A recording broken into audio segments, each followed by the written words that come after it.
What's up, everybody? It's me, V. I see Lee is already in the chat. Hello, hello. I'm sorry I'm a little late. I had a bit of an incident that I was dealing with, and I was like, I'm gonna give myself 5 minutes because I'm not gonna be very pleasant if I jump on right as this is happening. But we're good now, I think. I hope. Sorry for like the deathly quiet in the background. Hey, what's up, Gascon? Sorry for the deathly quiet in the background. I know that I could probably play like royalty-free music in the background or something. Hey, Liz. I didn't figure out how to set that up yesterday because I was doing something. So, bear with me for just a moment while I chew on a protein bar like a disgusting gremlin. And Dante figures out where he wants to sit. Okay. But you don't lie, you were drawing Leokumis. I was yesterday. I finished last night. That's why the fuckability poll was late. Because I was like... I was like drawing Leokumis, and then suddenly it was 2 o'clock in the morning, and I was like, oh yeah, I meant to do that.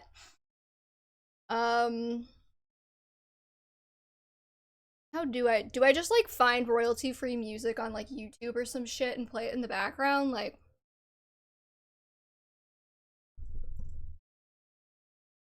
or do they want me to have like some kind of like extension or something?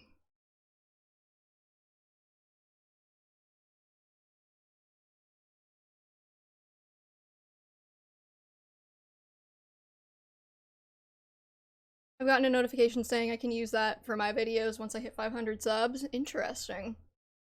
Are you gonna post the drawings? I was gonna show off the drawing, because it has to do with the fanfic we're gonna read first.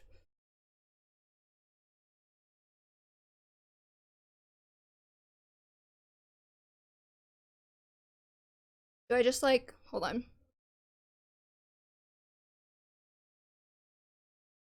Well, this isn't monetized, so I think should be fine. When I hit 500, I got, oh, right, okay, yeah. That makes sense. I could always just open up the game and like put on some like Fire Emblem music in the background. We can do like what we do with the tier lists. I think that might work better. Because I don't know what I'm doing right now, but I do know how to open up my very real 3DS. Things I really should have thought about before I started. You know what? We're doing our best.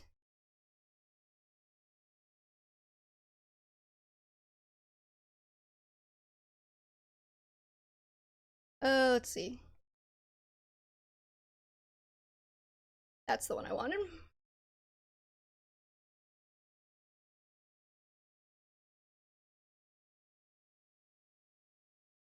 For some reason, I was under the impression I have way more. No, dude, I don't draw fast. I can only do 1 Leokumi at a time. I'm sorry.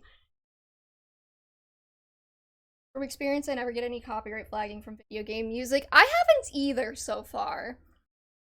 I'm guessing the only time I've gotten flagged is for the end credit song on Fire Emblem Fates, because apparently that's copyrighted, but it's like, it's still free license, you just can't monetize it. Okay. We have sounds in the background. Songs don't react to XQC not reacting to something random. Yeah. Okay, let's see here. Castle settings. Is a light? No, that's probably 3 houses, right? Oh, okay. This one's my favorite of the Fates tracks. I'm gonna turn it down just a little bit, though.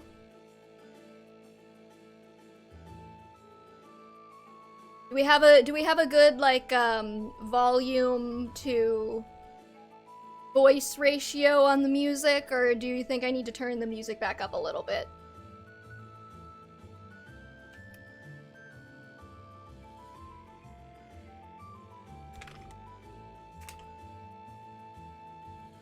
It's good now? Okay. Cool.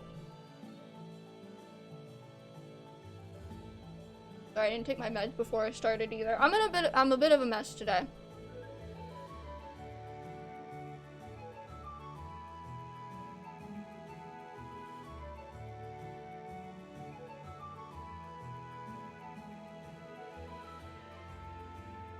I hate protein bars so much. That doesn't have anything to do with the fanfic. I just have to eat something before I take these, and protein bars are like the thing for when I'm like in a rush. Okay.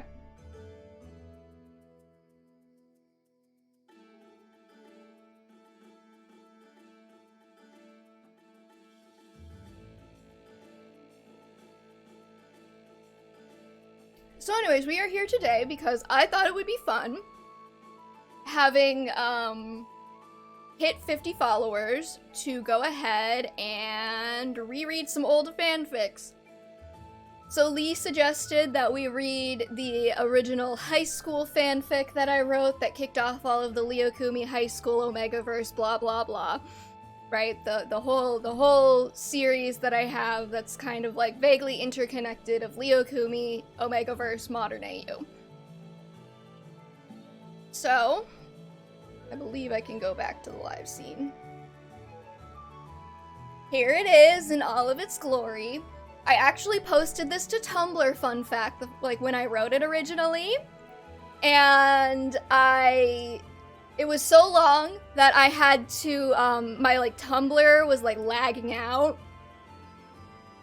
And so, I'll admit, I did not really edit this one, so this is a fun one to pick for the dramatic readings because it's gonna be really embarrassing for me, so thank you, Lee. I distinctly remember this one. I don't remember a lot of my fanfics. I distinctly remember this one because I remember seeing snippets of it, like, out, like, after I had posted it, like, sometimes, like, up to, like, a year or so later. And I remember seeing snippets of it and being like, oh god, I can't believe I didn't edit that. But, like, apparently people liked it. At least Lee liked it. I don't know about anybody else, but yeah, so good one to pick if you want me to feel kind of embarrassed. Can everybody like see? Is it clear on the screen? I just want to double check. We can all follow along. I can see it, okay. Liz also likes it. Thank you guys. I appreciate it.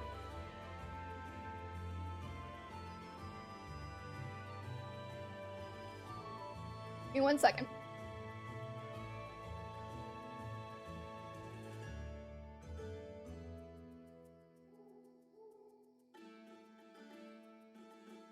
Never really got Omegaverse, but I watched the Coley Does Things video on it, so I get the basics. Okay. Yeah, that's something I could explain to kill time before we start, because I'm actually kind of really embarrassed about this. So, to stall, Omegaverse, I would say generally speaking, I tend to follow the more like traditional sort of Omegaverse setups when it comes to like the Leokumi fics. I was trying to explain this to somebody who didn't know what Omegaverse was. Basically, I think it makes more sense in this day and age to view Omegaverse as more of like an alternate universe attachment to canon rather than like a distinct kind of like kink or something, because most people, I mean, a lot of people do use it in like an NSFW context, but like you don't have to, and a lot of people don't. Got submissive alpha in my test, thank you! Oh yes, Liz, now you can make Corin your submissive and breedable boy/girlfriend. Oh yeah, that reminds me, somebody, I posted the VOD to my, like, Fates Omegaverse rankings, and somebody called me cringe, which is, like, the highest honor, so thank you to that person. They were like, all of your stream VODs are cringe, and I was like, you know what else is cringe? Posting a comment to boost my engagement. Anyways.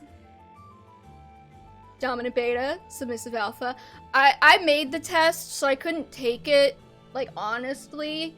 But, the reason why I made it was because I was basing it off of another quiz that previously existed and I guess, like, recently got deleted.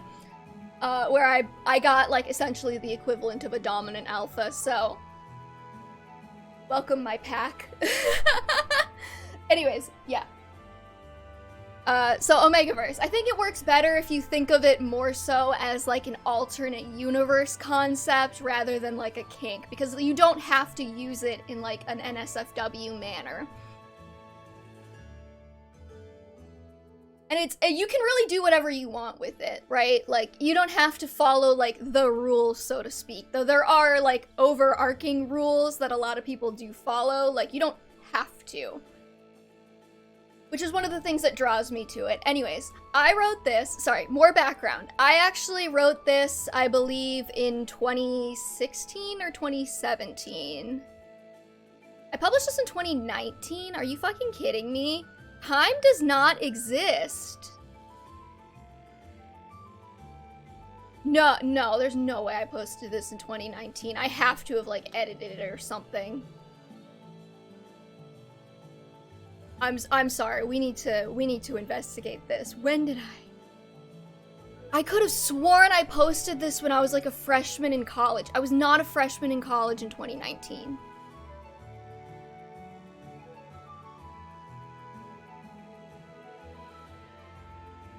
Oh my god, okay. Well, I guess, I guess we just... Oh, okay, well, I'm gonna do some investigating on that after all. I'm not gonna read the summary because it's just a quote from the fic. Okay, I must have posted this in 2019. 3 houses wait, time in our lives will never get back. Yeah, no, both of you are so right, like... Like, I swear to God, like, 2020 was last year, and 2016 was, like, I was a baby. I was a child. Okay, I guess I posted this in 2019. I have different context for this than I thought I did then. Memories, am I right? Never trust them. Well, okay. I definitely remember waxing a bit nostalgic for high school when I was writing this. I was in undergrad when I wrote this for sure. And my freshman year of undergrad, I was, like, really depressed. And I was, like, thinking about, like, high school. And my high school experience was not, like, that horrible. So I think somebody asked me to write a high school AU or something like that. Or a modern AU, or this was when I was taking requests on my Tumblr for things to write, because I just wanted to write. So I was waxing a bit nostalgic for high school at that point. That's probably why you'll see a lot of this stuff. That's why their high school experience is, like, generally kind of positive, because I don't actually have, like, that many bad memories of high school. And I thought I wrote this my freshman year when I was, like, at my worst, but apparently I wrote this in 2019, January, which means I would have just broken up with that guy I had been dating. Which actually wasn't all that tragic for me. Or I was going to break up with him when I got back from winter break. Fun story about that. I was like, yeah, I'm kind of done with this before I left for home for Christmas, and then when we got back, I dumped his ass. Well, it was mutual. We both wanted to break up because it was, I don't know why I'm explaining this. I'm queer, like, basically that's what happened. I'm queer and he was boring. So anyways. So I guess I was getting a lot of feelings out at the time. So this is based on my high school experience. Sorry, I know I said I was gonna read this, and then I spent 16 minutes talking to you guys. Okay. There are two things that I want to establish I would change right off the bat here. Or one thing, at least. I know there's one thing I would definitely change about this before I get into it, is that I definitely kind of, like, was thinking about it as if, like, they're in America, because that's just, I'm American, and that's just, like, what I was thinking about. Now that I'm, like, older, I think when I write, like, modern AUs, I think of it more as, like, a modern version of the original setting. So, like, if I write, like, a modern Dimmy-Doo AU or something, it's modern Fodlan, not, like, necessarily America. But this is, like, explicitly America, because I explicitly say in the note, like, the drinking age is 18 because America's stupid, right? Like, so I would probably change that initially. Actually, a couple of years ago, I had notions of going back and rewriting this and reposting it with more, like, more experience, but I never got around to it because it's so long and I had so many other things I wanted to write. But I'm currently in a bit of an idea drought, so maybe that would be a good idea to, like, get the juices flowing, right? This is really, okay, so, notes. This was originally going to be part of my one-shot collection, but honestly, it was just so long, I figured it'd be better as its own thing. It is long. It's, 13,000 words? Holy shit. That's also why I didn't edit it. It was 13,000 words without editing.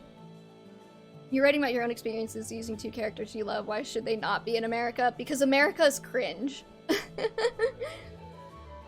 I'm not saying that I'm cringe for setting it in America. I'm saying that America, the concept, is cringe. Oh good, I have the chat on the screen too. Okay. I based this off my own high school, which did weird scheduling. 4 classes a semester, 90 minutes per class. Kind of more like college in that sense. I also made Makoto their mother because I think that's easier. Since she has an established relationship with all of the siblings, I also arbitrarily changed America's drinking age to 18, because I could. So fun fact though, my high school actually didn't work like that when I posted this. Like, when I was there. We did 8 classes a semester, and we did alternating days, 90 minutes per class.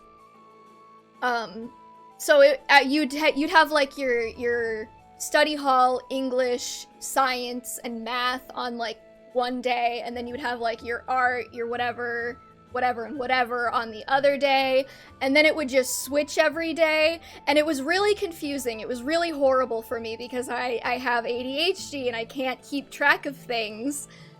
So, and the first year they did it, because they just switched to it when I was in high school. Like, my first year, they switched off of, like, the 4 classes a semester, 90 minutes per class. That was what they did before I got there, and then the year I got there, they changed it, so. And they did a couple of iterations of it, and it was really confusing. So when I was making this, I just said, screw it. I'm not doing the alternating days bullshit. I'm just gonna pretend like this is what happened when I was in high school. Science is a subject in America. Is it not a subject in Germany? Hold on, we need to unpack this for a second so I can stall further from reading my own cringe fanfic. What do you don't have, like, biology and physics and stuff? I mean, it's not just, like, yeah, no, we have biology, physics, and chemistry. Sorry, I used science as, like, a broad term because you take a different one every year. So, like, freshman year, you might take, like, biology, and then sophomore year, you might take physics or something like that. But they all kind of fall under the science umbrella. So I just said science, okay? We don't combine like that. Maybe in English, but even then we had, like, Brit Lit, American Lit. There was some other stuff, yeah. Okay, let's see here. Oh yeah, no, you get 1 year of biology and then good luck. Potential trigger warning in the endnotes. It's not really a spoiler, and it's ultimately not a big part of the story, but I put it at the end just in case. What was my potential trigger warning? Literature? Do you not have literature classes? I didn't realize that we were gonna be unpacking the German school system this... I'm just gonna skip down to the end note to... Child abuse and alcoholism. Okay, yeah, that's because of what I did to Leo. Okay, we're good. We have German, English, etc. Yeah, no, our English classes are English and literature classes. So, like, you learn English at the same time you do literature things.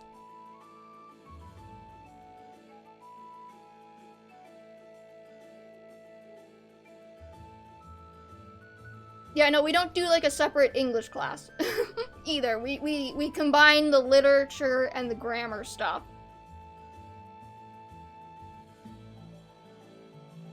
I loved my lit teacher, by the way. She was awesome. She's literally, like, my favorite teacher ever.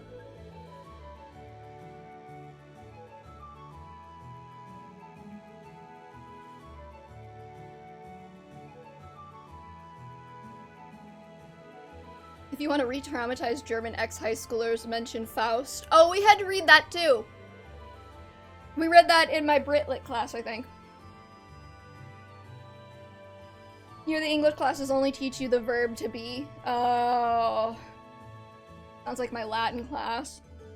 Yes, I had a Latin class. Oh my god. Hopefully that's not gonna unpack anything else here in the German school system, or I'm not sure where you are located, Liz, but...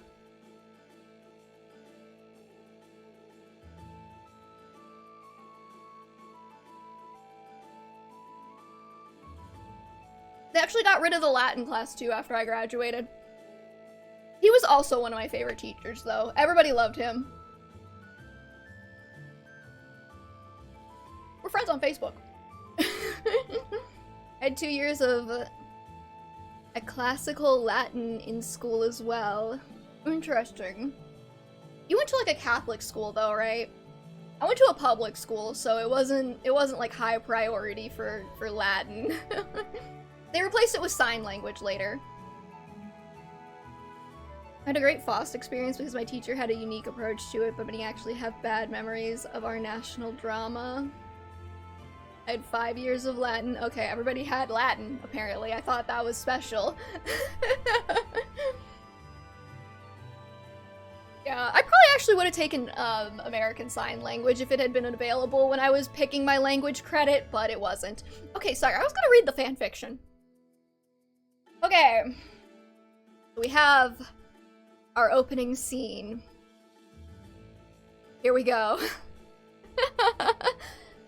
25 minutes in, we're done with the tangents. I think. Probably not, actually, because I'm gonna get really distracted while reading all of this. Okay, Lee, you're a very, very well-languaged person, I suppose. Okay, alright, are we ready? Yep. On 3. Takumi slid his finger under the lip of the envelope, and his friends followed suit. 1, 2, 3. I'm not doing voices, by the way. They all tore the glue seal, some more elegantly than others. Hinata got impatient halfway through and just ripped the envelope down the middle. Oboro's wasn't much better, but at least she'd managed to tear it lengthwise like she was supposed to. I'm Hinata, by the way. Tag yourself, I'm Hinata in this scenario. I can't open envelopes in a reasonable manner. My dad has, sorry, I know I said no more tangents, but my dad has the biggest brain play for opening envelopes. He gets a pair of scissors and he cuts it on the side. And he takes the papers out on the side. So there's been many a time where I've gotten mail that he's like that's been important and he's opened it first to check to make sure I didn't like accidentally ignore a bill or something, and I rip it open and I find out that it was already like neatly cut on the side. My German's non-existent, so fair is fair. I can say Guten Tag. Okay, let's see here. Alright, I have geometry first thing. Ugh, he groaned. He liked math as much as the next guy, but that early in the morning? Oh wait, shit, I missed a line. They all pulled out their class schedules at the same time and compared. Alright, I have geometry first thing. Ugh. He liked math as much as the next guy, but that early in the morning? Damn it, I have it third, Oboro pointed out. But we have the same teacher, so we can at least do the homework together. Wait, I thought we were taking that next semester. They tried to schedule their class preferences so they matched up, but that still didn't guarantee they would get classes together. Hinata always mixed up at least one class and took it in the wrong semester. No, Hinata, we were gonna take art next semester, remember? Well, shit, he laughed. You guys will still help me, right? Takumi rolled his eyes. Of course. How cute. Your Guten Tag sounds really sweet. Thank you. What the hell is that word? Okay, I'm gonna need translation before I say it, and like you accidentally made like, and I just like accidentally say like, I don't know, like death to people with all blonde hair or something, because Germans like that.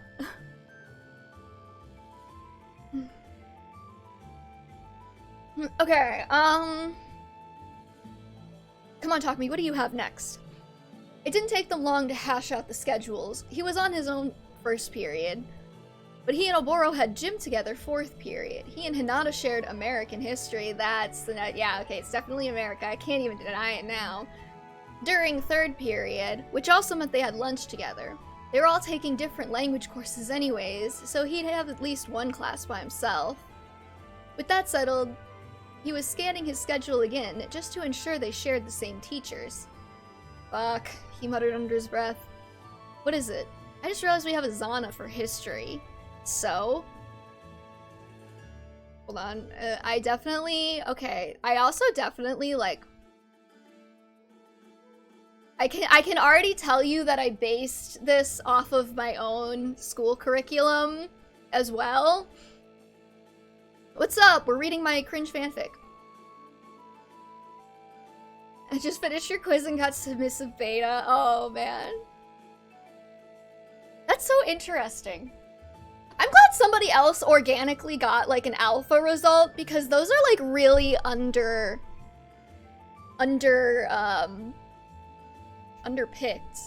At least last time I checked the results. Okay, sorry, what's the German word I'm trying to say again? I know there's gonna be like a noise in there somewhere. I don't even know if my microphone picked that up. Donau Kutschen Teller?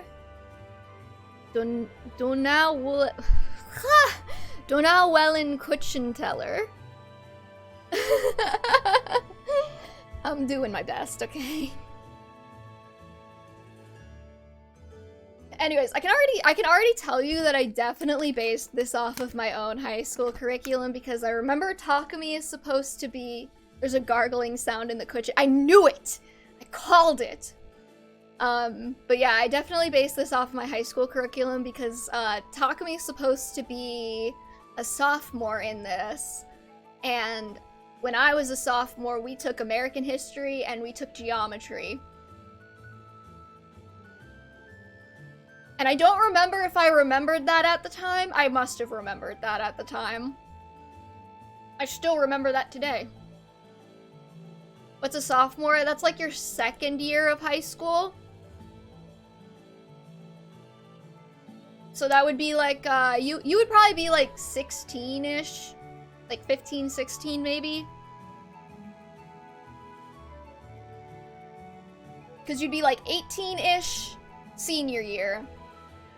17-ish junior year, 16-ish sophomore year, and like 15-ish freshman year. I was actually a little bit old for my school, so.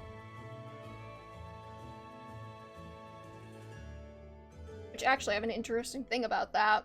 I don't know if it's interesting. I think it's interesting. Hold on.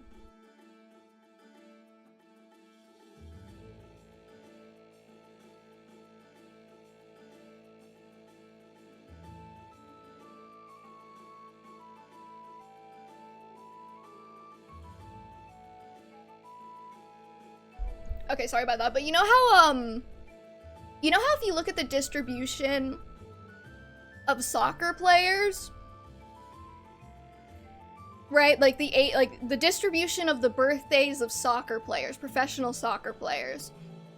Like half of them were born in like January or February or something, and then the other half are spread out across the rest of the year, right?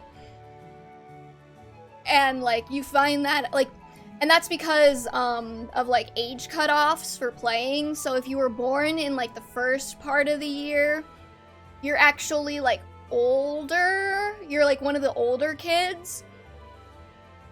And like, so you're usually like a bit further along in your development, probably a little bit taller, stronger, bigger. And so you tend to play better. And that like leads to like a positive feedback loop where you like, you're encouraged because you're playing well and your coaches are praising you and giving you special attention. So then you play better because you get more special attention, which leads to more of them like inevitably becoming professionals. Whereas if you're born later in the year and you're a little bit smaller or you're a little bit like less developed, you have like, you know, you have to work a little bit harder to be on like the same level as like the older kids. Well, my mom did that for me, but with academics. Where I like just barely missed an age cutoff and I had to go into the next year, and she could have fought to get me into like school a year earlier, but like then I would have been like one of the youngest in the class. So instead I wound up being one of the oldest in the class, which probably actually did do something for me academically now that I think about it. So that's just a fun little fact. Where did I read that? I think it was in my class materials from one of my classes this semester. But anyways, okay. Sorry. It didn't take them long to hash out the schedules. He was on his own. Oh wait, sorry, I already read that. Oh, we also had a weird lunch thing because of the 4 classes, but whatever, I'm not gonna get into that. Sports are so not my thing, yeah. I was pretty good at sports as a kid. I was good at everything as a kid, actually. Sorry. With that settled, he was scanning his schedule again, just to ensure they shared the same teachers. Oh, fuck. I thought I scrolled down to where I was. He is on for history, blah blah blah. Hinata was the oldest in his family, and Oboro was an only child, so they didn't have the benefit of having older siblings go before them. Sometimes it was nice because he knew which teachers were good, and sometimes it was awful. If he had a quarter for every time a teacher said, "Oh, Shirasagi, you're Ryoma's little brother?" Well, he was a joy to have in class. He'd be loaded. I had the inverse of that. All of the teachers my older brother had before me hated him. and then I showed up and they were like, "Oh, you're like good? You don't like my brother wasn't a my brother's complicated. We won't go into it. I kind of want them to be though. I want to do more sports and actually be able to enjoy them. Honestly, like who cares? Like you're an adult now, like, there's not gonna be any angry little league dads screaming at you for missing a pitch or whatever. Oh, let's see here. Ryoma and Hinoka both had him. They say he likes to play matchmaker with the Omegas in class. Plus, he assigns a lot of group projects. Great, you'll be my partner, right? Obviously, dude. Even though working with Hinata usually resulted in both of them getting distracted and goofing off until last minute, he wouldn't have it any other way. As long as he got his A, he didn't really care how the project got done. I am like projecting so hard into this fanfic at the moment. Also, this was back when I was capitalizing every instance of Omega and Alpha. I would probably not do that anymore, because honestly I think it's kind of annoying now. Though he was concerned about a little more than just the group projects. There were definitely more alphas in their school than omegas, and ever since he'd presented, he'd been dealing with dumb matchmaking teachers. Heck, they were doing it before he'd even presented, and pretty much every time it happened, the alpha fell head over heels for him, and he absolutely did not reciprocate. I'm projecting so hard. He couldn't even count the number of calls Mama needed to make to the school about it on both hands. And whatever number that was, he'd probably have to double it to even get close to the number of overstepping alphas Ryoma beat the shit out of on his behalf. In fact, most alphas were beginning to treat being seated next to him as a death sentence, which wasn't exactly doing wonders for his romantic life. The only alphas in their grade willing to go within 15 feet of him were Hinata and Oboro. He tugged anxiously at his collar, his omegaverse collar, not the collar of his shirt, just to be clear. Oboro seemed to notice because she finally changed the subject. Well, we only have a few weeks left of summer, let's not waste it thinking about school. Damn straight, Hinata agreed. Come on, Mama said dinner would be done about 6, and hey, she bought a ton of popcorn for movie night. What nerds. And the teachers still love Ryoma? Yeah, man, he's got that, like, big dick alpha energy.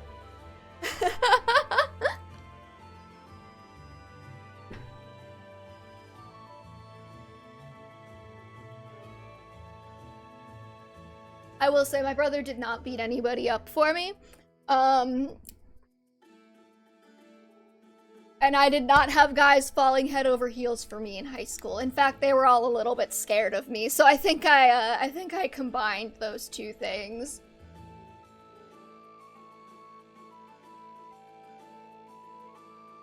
I'm not entirely sure why they were so afraid of me to this day.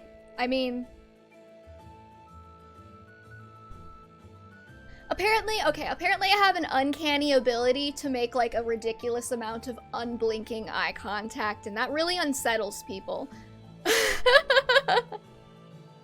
So whenever I would get like, whenever I would get harassed by somebody at school, I would just stare at them, unblinking eye contact, for like 2 or 3 minutes, and they would eventually leave me alone. It works. I don't know. I think it like triggers something weird in like our survival hindbrain, where like when you're being like when you're being like stalked by an animal, you can kind of like feel it in like your nerves, right? And it's like very unsettling. I didn't think about that at the time. I just knew that it worked to get people who were annoying me to leave me alone. But yeah, I don't do that anymore unless you really piss me off. I'm an adult. I use words now.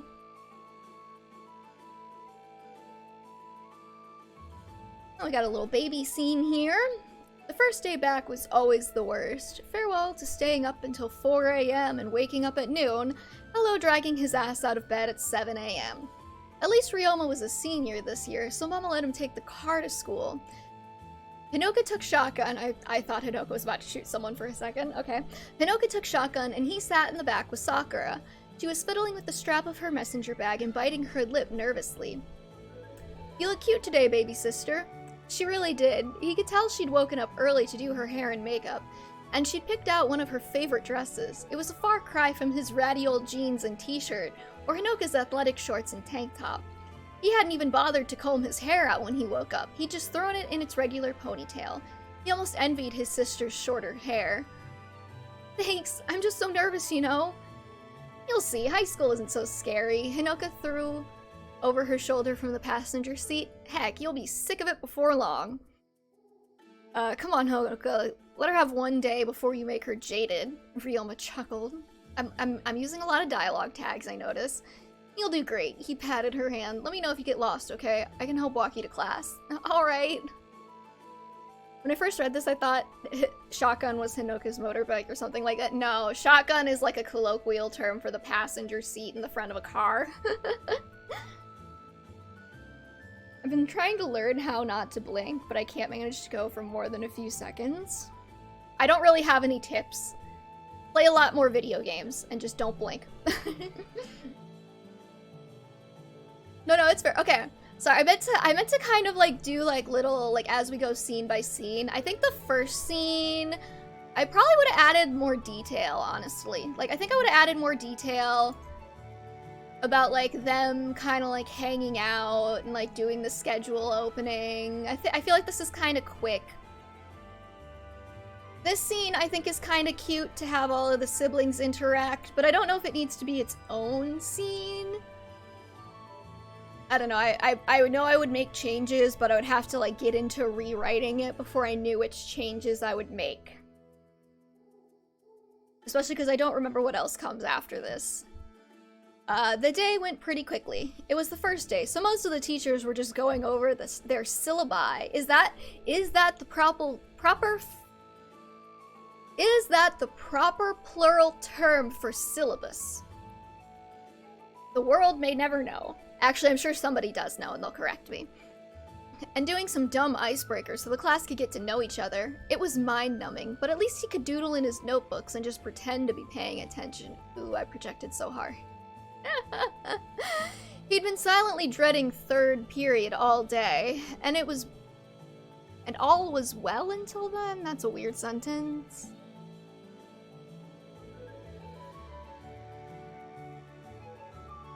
I'm not sure what I was trying to say there. Okay, I definitely changed that line. You think that in a modern AU, Takumi and Ryoma would wear their hair that long? I do. I think it would be very cute for them. I'm not sure why exactly they would wear it that long, because, like, I'm guessing it's, like, some kind of, like, Hoshiden honor thing in the original. So I'm not entirely sure why they would wear it that long, but I do think they would. I could see, like... okay. I guess, since this is not just modern AU, it's also omegaverse, I could see... I could see, like, Omegas kind of having more, like, loose, sort of, like, gender-based hair, like, appearance requirements. So I don't think it would actually be that big of a deal for Takumi. Ryoma, I'm not so sure. When I was in school, we had strict hair length. Hold on.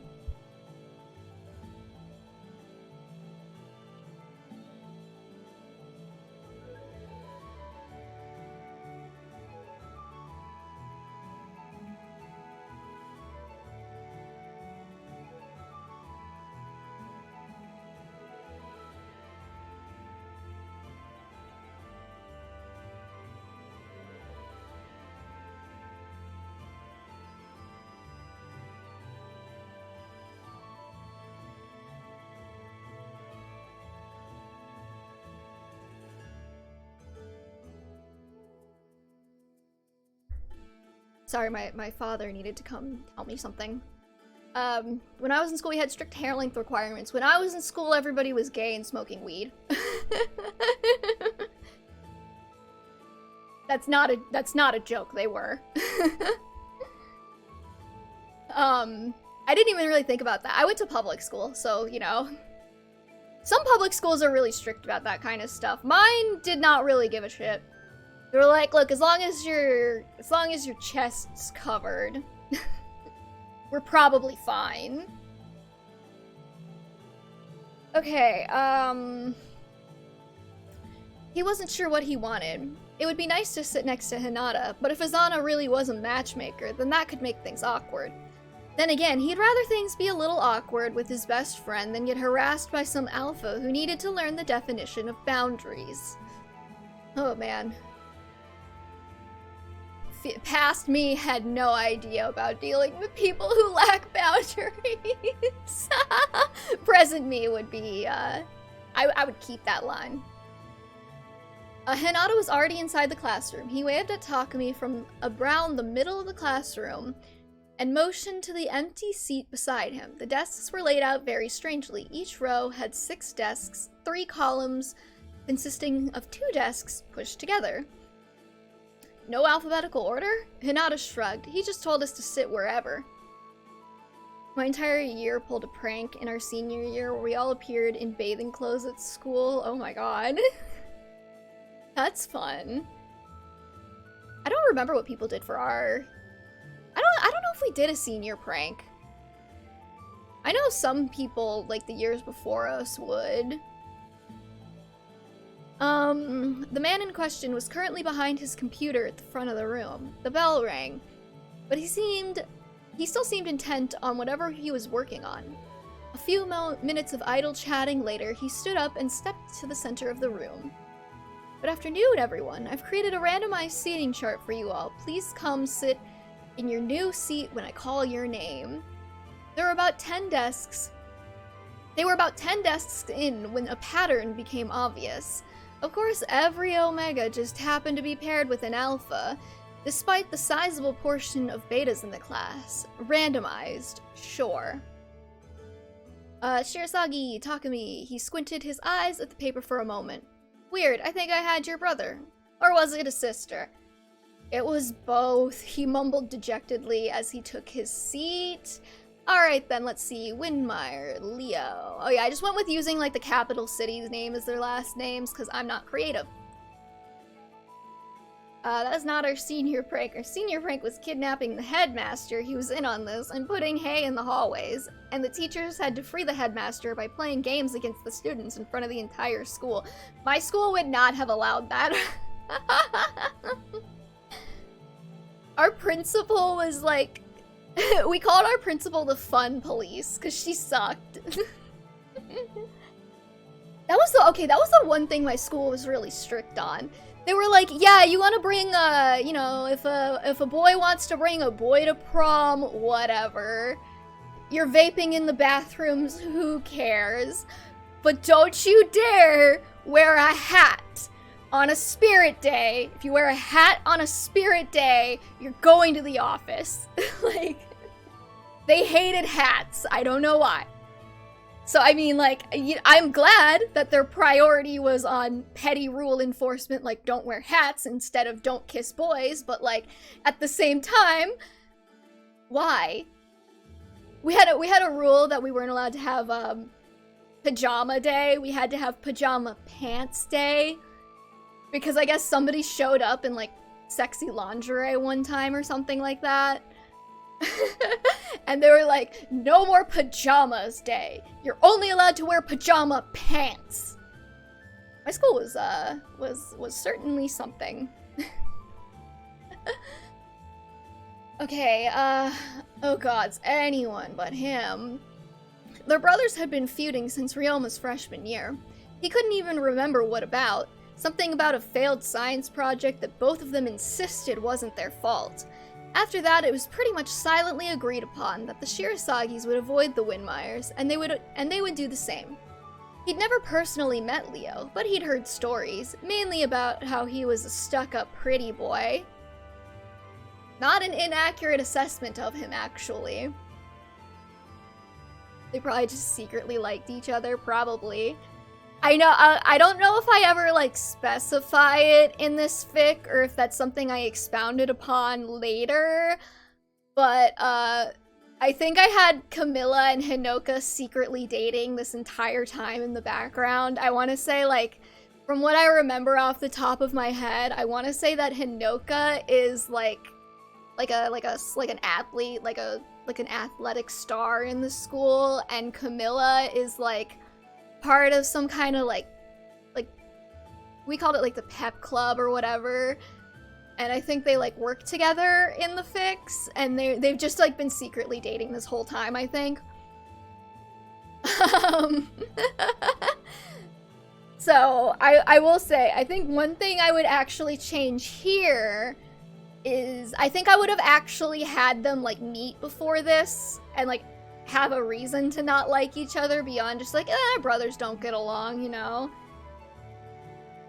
Isn't Ryoma already married in this AU, or I remember wrong? I want to say that I did have him marry Scarlet. Obviously not right now, but like in a future fic. I want to say that he is married to Scarlet. Because I think I wanted to do Xander and Sakura, because I think they're cute. So this whole family just got, like, really incestuous, except for Ryoma. It was part of the sewing society and makes all of Hinoka's costumes. I kind of imagine Hinoka being a gymnast. Interesting. I think I was thinking soccer when I was writing this. Like, soccer or, like, rugby or something. Something that requires, like, a lot of, like, running and, like, possibly some physicality. Okay, Leo's a stuck-up pretty boy, not an inaccurate assessment of his character, but yeah, I think I would have had them meet before this. Like, maybe they had a class together in middle school. Because it's kind of weird if we assume that they've been going to the same school for all of these years if they have never met until sophomore year of high school. Because I went to the same school system for most of my life, and I think there were maybe like 4 people I didn't know by the time I graduated, and like, of the people who had also been going to the same school system as me for most of my life. Like, I had a class with everybody at some point. Like, that's just how it is. Or it's like a really big school. Which I don't think I was thinking the school was that huge. Okay,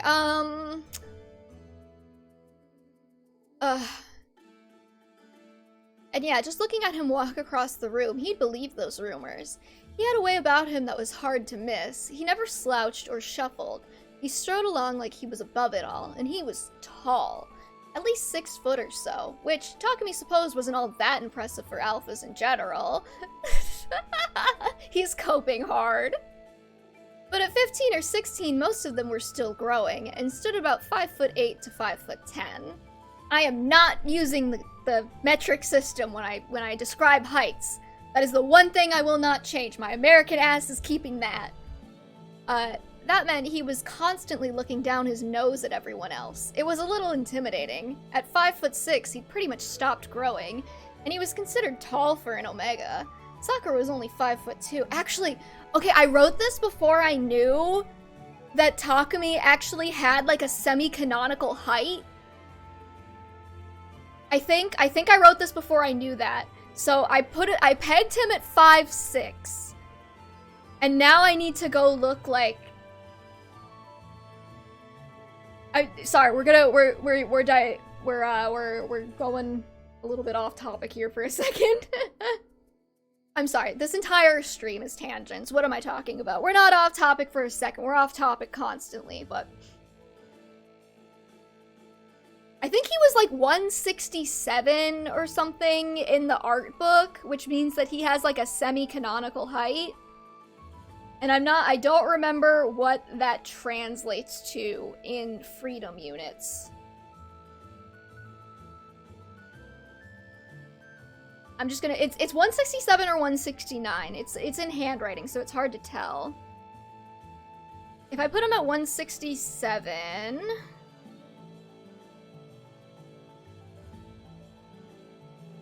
I think it's about 5'4". Takumi lives in denial and doesn't know how small he is. 167 is 5'6". So he's 5'6" or 5'7".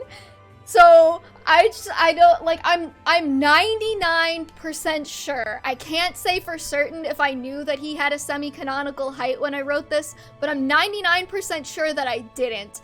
In which case, I literally... No, you are not. Thank you. Very rude of you. So, I'm not saying that I called it, but, like, I possibly completely accurately pegged his height based on absolutely nothing, and I think that's hilarious. Okay. It's just like how I, like, low-key predicted Valentine's Leo's lines before he even came out. Okay. So.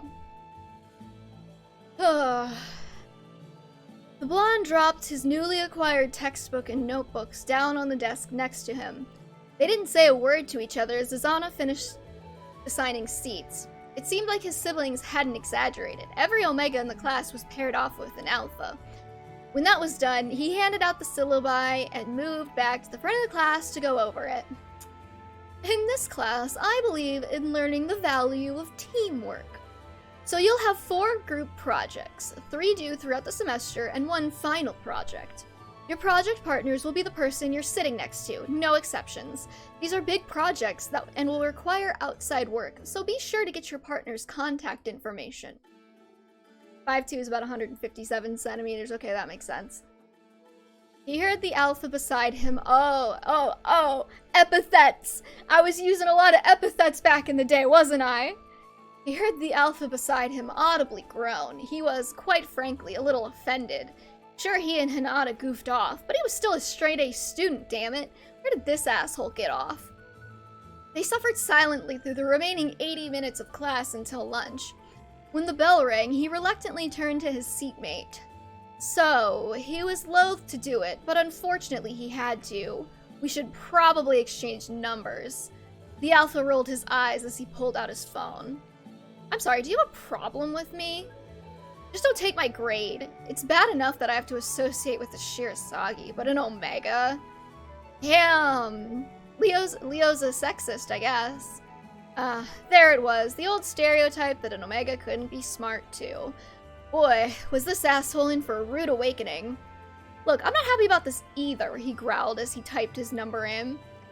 But I'm not about to get a B just because I'm stuck with you as a partner. With the exchange done, he collected up his backpack and met up with Hinata, who was waiting by the door for him. Yeah, okay, I think I would add more detail in this scene as well. And I think I would change it so that they knew each other before they got partnered up for this, so they have like a reason to actually hate each other. And I'm not sure if I would keep Leo being randomly sexist. I'm not sure what I was trying to do there. It seems kind of weird for his character. I think this is when I was like keeping more with like the traditional omegaverse kind of like stereotypes and whatnot. So I think I was just like, oh yeah, no, it makes sense that Leo would be a little bit sexist, right? Leo was probably having a really bad day. I mean, yeah. Did you not read the trigger warnings? He's having a bad day every day. Yeah, okay. Okay, yeah, see, I don't think I would need like this dividing line here. I think I could just I could roll this scene back into this scene a little bit. Ugh, can you believe that guy? He groused, shoving his sandwich into his mouth. Hinata was similarly scarfing down his food, but they were sitting on their own because Oboro had a different lunch. I don't think I really need that in there. Like, I think Oboro's lack of presence in this scene would speak for itself. Between complaining, he was also scanning the room for Sakura. She texted him that they had the same lunch, and he wanted to make sure she wasn't sitting on her own. Aw, I would keep good big brother Takumi, though. I think his and Sakura's relationship is adorable. He finally caught sight of her. She was kind of hard to miss with the pink hair, sitting a few tables away with her friend Hana and some blonde girl he'd never met. Reasonably assured she was in good hands, he continued his complaining about Leo. Not saying that's an excuse, I just think it would make sense for him to be annoyed in general and slip into some internalized sexism. Okay, I could see that argument. I mean, the nerve of the guy implying I can't do work just because I'm an Omega. Yeah, I can't believe it either, Hinata added through a mouthful of chips. I mean, I'm pretty sure I would have failed algebra if it wasn't for you. Exactly, I mean, he realized quickly that he probably shouldn't be insulting his friend's intelligence just to prove a point. Sorry, Hinata.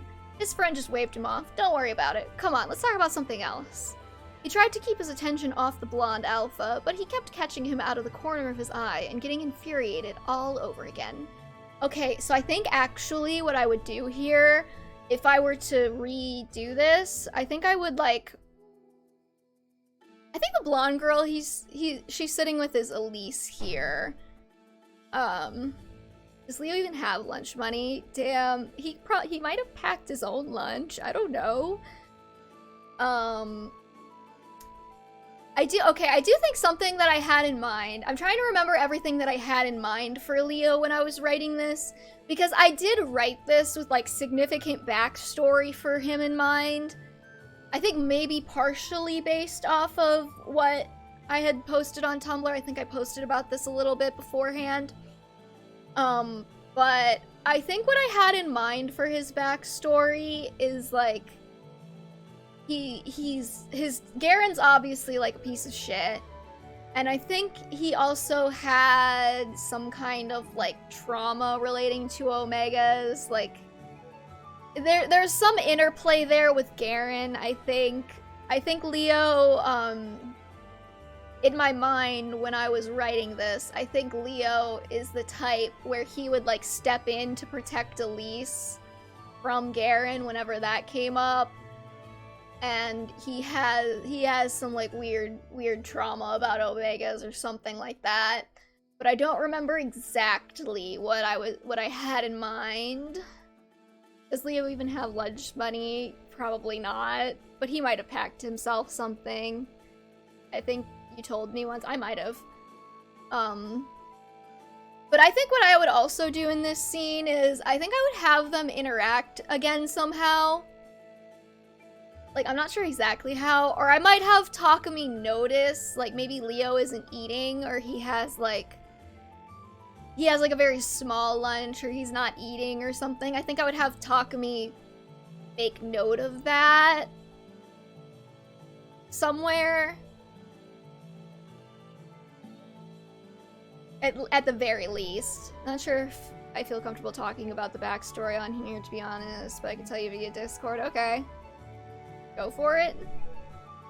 I mean, I might have posted it publicly, so I don't know.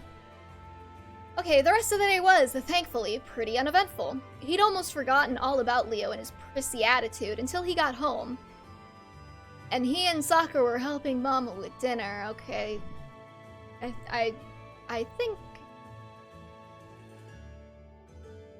I don't think I need, like, the until he got home part. Maybe just until he and Sakura were helping Mama with dinner or something. He and Sakura were chopping up vegetables while she prepared the meats. Hinoko was still at baseball practice, and Ryoma... Oh, I gave her baseball! Interesting. Maybe I was thinking she does, like, a spring sport and a fall sport, but isn't baseball a spring sport? I don't know anything about sport balls anyways. Hinoko was still at baseball practice, and Ryoma was in his room working on his college essays. So, how was school? Great, Sakura started. Hold on, somebody's coming down to talk to me again.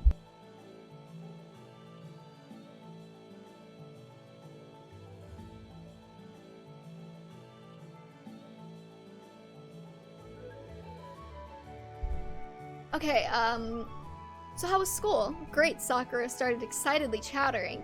Anna and I have a lot of classes together, so that was good. And I met a really nice girl named Elise in first period. That's great, sweetie. What about you, Takumi? Did you have fun? Make any new friends? He shrugged. Not really, but there was this one guy in my history class. Oh, you met a boy? She raised an eyebrow. Mom, it's not like that. He's completely insufferable. He let out a frustrated sigh. Mr. Azano paired us up for every class project. This dumb alpha thinks I'm stupid just because I'm an omega. Oh dear. Well, I'm sure it won't be so bad. Once he gets to know you, I'm sure he'll warm up. I don't know, he's a Windmeyer. They're like predisposed to hate us or something. As Sakura is now friends with Elise. Yeah, okay, Takumi. You know what? He's allowed to be a little bit of a dumb teenager because he's a dumb teenager. I'm sure it can't be that bad. You know what I always say, never judge a book by its cover. Yes, Mama, he rolled his eyes. Of course she didn't get it. She hadn't even met Leo. She had no idea how rude he'd been. He finished up slicing the vegetables, and Mama shooed them both out of the kitchen so she could finish cooking. He didn't have much to do since there wasn't any homework, so he decided to bum around on his laptop until dinner. He hadn't really intended to start cyber-stalking Leo. I wrote that line. Completely unintentional. He's got it so bad already. He hadn't really intended to start cyber-stalking Leo. It had just kind of happened. It started when he tried looking up the Alpha's social media, but the guy was a ghost. None of the Windmeyers seemed to have any online presence. And the only pictures he found were from what he was guessing were Leo's friends. He just wanted to get a general idea of the guy, but after an hour of coming up blank, finding anything became an obsession. How could he not have anything online? It was just so weird. He finally stopped when Mama called them all down to dinner, and he realized how ridiculous he was being. So what if he couldn't find any information? Why should he care about this asshole anyways? He shut the laptop and he hurried to the dining room. Okay, another thing actually that I have discovered in the meantime since I wrote this is I thought anyways was just like the proper grammar, but it turns out that's like a colloquial thing. So I started using the more standard anyway without the plural. Because I always grew up saying anyways, you know, like plural. Okay, I do actually, okay, I didn't remember that I did this. I do like the idea that Leo is like kind of like a social media ghost, because I can definitely see that for him. Modern Leo seems like the kind of guy who would be like, why would I have a Twitter? Like, like, why would I want to be on the internet, you know? It took quite some time too, but I have the excuse of being ESL. I was also like beta reading your fanfics and I kept telling you that it was proper. So you can also blame me a little bit for that. But yeah, I do like having Leo be a social media ghost and all of them being kind of social media ghosts. I do think that Camilla would probably like to have a social media. But I feel like maybe I was trying to establish that this had something to do with like Garen as their dad. Like, maybe Camilla probably has like secret social medias under a different name or something like that. So Takumi couldn't find them or whatever.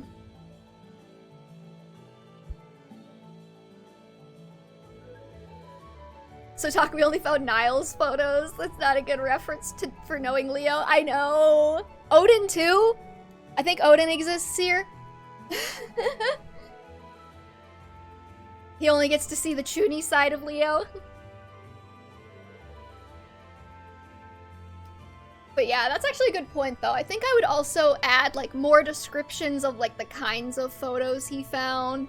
I think in my head I was thinking they're like Leo kind of looks like he's getting dragged along to all of the pictures, you know?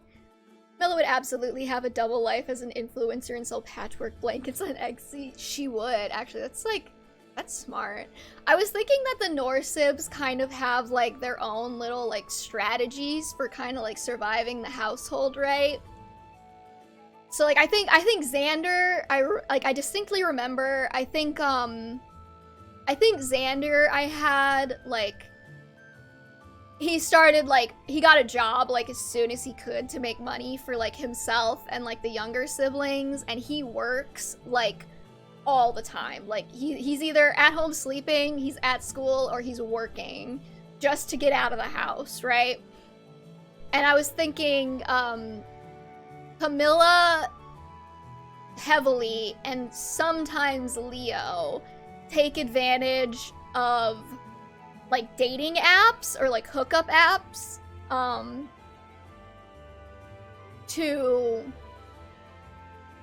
basically just, like, have an excuse to, like, spend the night somewhere else, you know? And that was actually going to be part of a fic that I never posted, because I kind of just, like, didn't like how it was going. But it was going to be, like, stuff that happened before Leo and Takumi met each other, and it was going to involve Leo engaging in some of that, so underage warning there. And Elise, I think her main thing is that she just makes friends with everybody she can. And she spends her nights, like she makes friends with everybody. And basically, like, if she needs to get out of the house, you know, she calls up, like, Effie or Sakura, or, like, I think she makes friends with Hana in the fics. And she just goes, like, and, like, has a sleepover, or, like, eats dinner there or something. Yeah, so, like, that was the idea there. She's basically a couch surfer, kind of, yeah. So that was my idea with, like, the siblings and, like, their various strategies for getting out of the house. So actually, Lee, I like the idea that Camilla also, like, makes side money. Like, she has, like, a side hustle. You know, like, maybe, like, being an influencer, or, like, posting stuff on Etsy to sell that she makes. So maybe she starts doing that after she starts dating Hinoka. That way she doesn't have to, like, keep using hookup apps, basically. And then Leo just, like, moves in with Takumi at a certain point in the modern AU, and he just, like, lives in their basement. Cause Makoto found out about his dad, and she was like, absolutely not. You are coming to live with me, sweet child.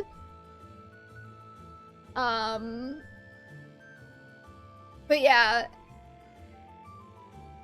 And I think I was thinking, like, they don't have much of a social media presence because if Garen finds out about the things that they do online, it could be bad for them, so they just don't have it.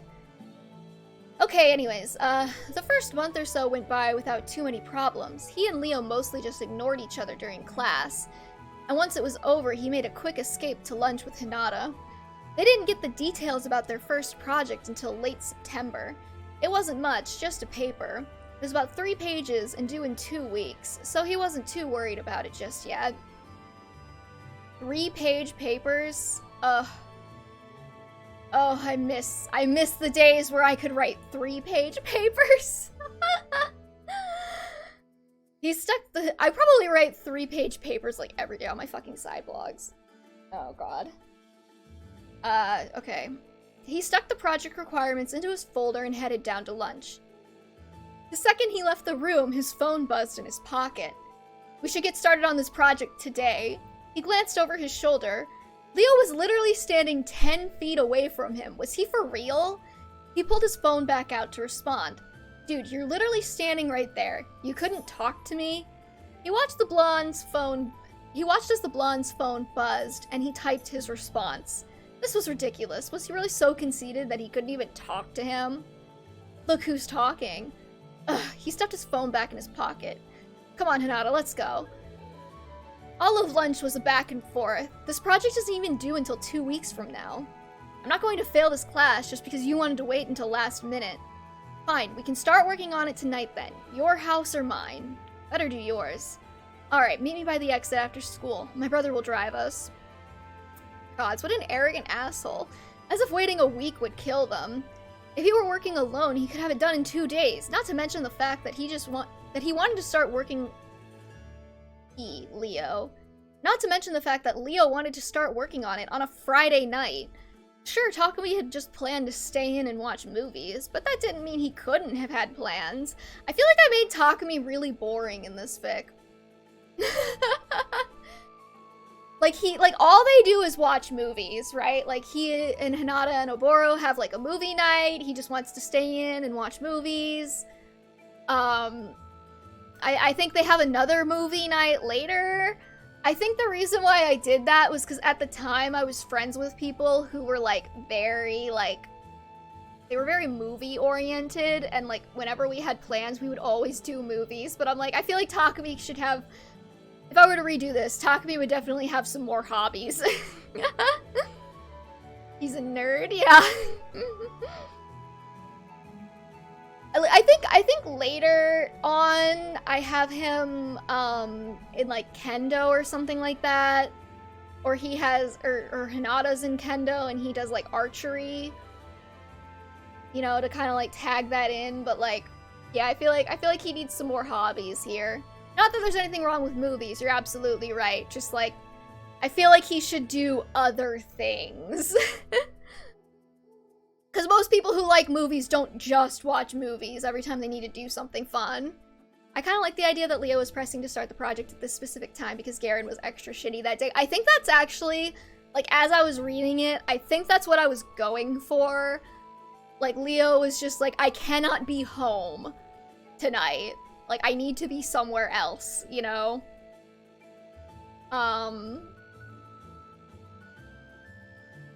Let's see. Sakura was already waiting by the door, along with her blonde friend. She waved at him as he approached. Big brother, this is my friend Elise. I can't believe it's been a month and he hasn't met Elise yet. That seems really unrealistic. I think I would change that. Oh, nice to meet you. Now that he was closer, he could see that she was an Omega as well. The heat suppressants could make it hard to tell sometimes, but only Omegas wore collars like that. Hers was made of dyed black leather, and it was studded with little purple rhinestones to match her black and purple dress. Takumi, she announced every syllable of his name carefully. Sorry, I did that very sing-song. Takumi. She enunciated every syllable of his name carefully. Did I say it right? Yeah, that's right. Well, it's nice to meet you too, Takumi. She beamed up at him. Geez, when Sakura said Elise was friendly, she wasn't kidding. They hadn't known each other for 5 minutes, and she was already chattering away like they'd been best friends for decades. I think I would actually... I'd probably add another line in here about how she just starts talking about anything, because it kind of makes it sound like her saying it's nice to meet you is like him thinking that she's just chattering away. I don't think he's that socially unaware. Leo turned up a few minutes later. Takumi caught sight of him down the hall, and he seemed confused as he approached. Elise, what are you doing here? Did they know each other? Also, like, I find it hard to believe that Takumi wouldn't know that Leo has a younger sister. I would change that too. Oh, Leo, did you make friends too? The alpha side-eyed him and then shook his head. Absolutely not. We're just working on a project together. What are you doing? Xander said I could stay over at Sakura's tonight. We're gonna get together with Hana and Effie to do girl stuff. Did you ask father too? She pouted. You know how he is. Alright, but you need to finish your homework beforehand. Yeah, Camilla already gave me the lecture. Sakura and I are gonna get it all done before dinner. Okay, actually here... Oops. I like this, but I think I would take this part out. I think I would take these two lines out, because I think the fact that she asked Xander instead of their dad, and then she goes on to talk about how Camilla is the one to lecture her to do her homework, I think that kind of stands on itself. Like, I think that kind of stands on its own for, like, they probably don't have a great dad, you know? Like, I think what I was trying to do was I was trying to establish that Garen, like, exists. But like, I feel like I don't necessarily need to do that here. I think the scene is fine. And I don't know if they would I don't know if Elise would necessarily talk about Garen, like this, like, in front of people. You know what I mean? Like, I feel like the Norsibs kind of like to kind of keep that bottled up and hidden from other people. So, yeah. Oh, that's another thing I would do, actually. I was thinking about this when I was drawing. There needs to be more description of, like, the clothing they wear. Because I think when I was writing this, I was having the thought that Leo wears, like, a lot of, like, hoodies and, like, long-sleeved clothes and, like, he, like, covers up a lot. Which is important to the Garen thing. But I don't think I actually describe any of the clothes he's wearing. And I like the idea that, like, he also wears, like, a lot of hoodies and things because maybe, like, his clothes underneath aren't the best quality, so he likes to hide that. By the way, question, do all the Norsibs have different mothers? I don't know if I ever thought about that. I kind of had the idea that they might in the modern AU, but then I was like, who the hell gave Garen custody of them then? You know?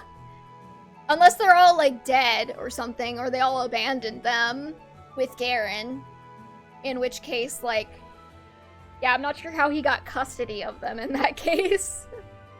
Or Garen's, like, a serial killer or something, I don't know.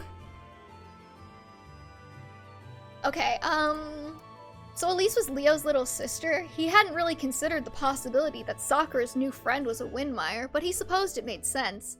He'd forgotten about the youngest sibling, since she was the grade below him, and they'd never had classes together or anything. Yeah, see, again, like, I feel like he would... I feel like that's kind of unrealistic. Like, they apparently hate Leo's family so much, but he doesn't remember that they have a sister? Like, a younger sister? Or Garen is filthy rich. I don't think I was going for rich Garen in this. It was almost cute watching them. It reminded him a lot of his relationship with Sakura. That didn't mean Leo wasn't still a complete asshole, but he supposed even assholes had their moments. Takumi warming up to him a little bit. Ryoma finally came down the hall, backpack slung over one shoulder and spinning his keys around his finger. That was, this part, the spinning his keys around his finger, 100% projection. I do that all the time.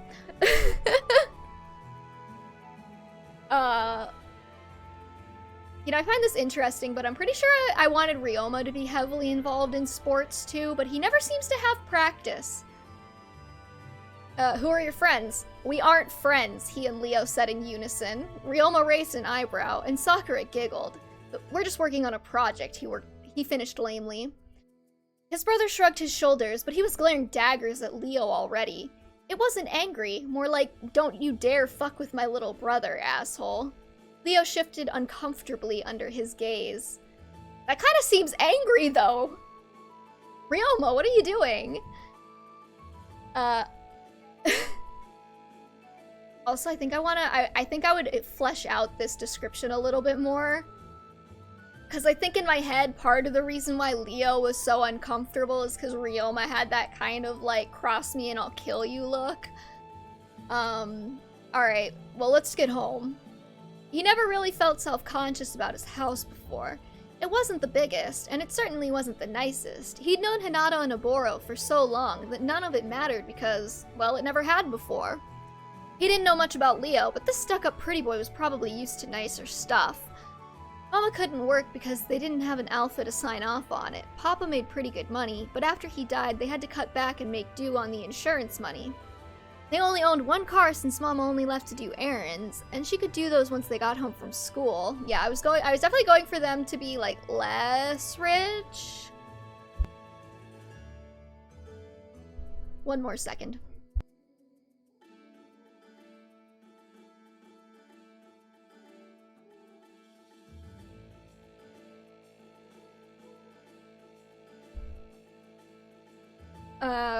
Alternatively, maybe the mothers were all involved in some kind of crimes, like drugs. That's why Garen has custody of the kids. I mean, he's an alcoholic as far as I remember. He is an alcoholic.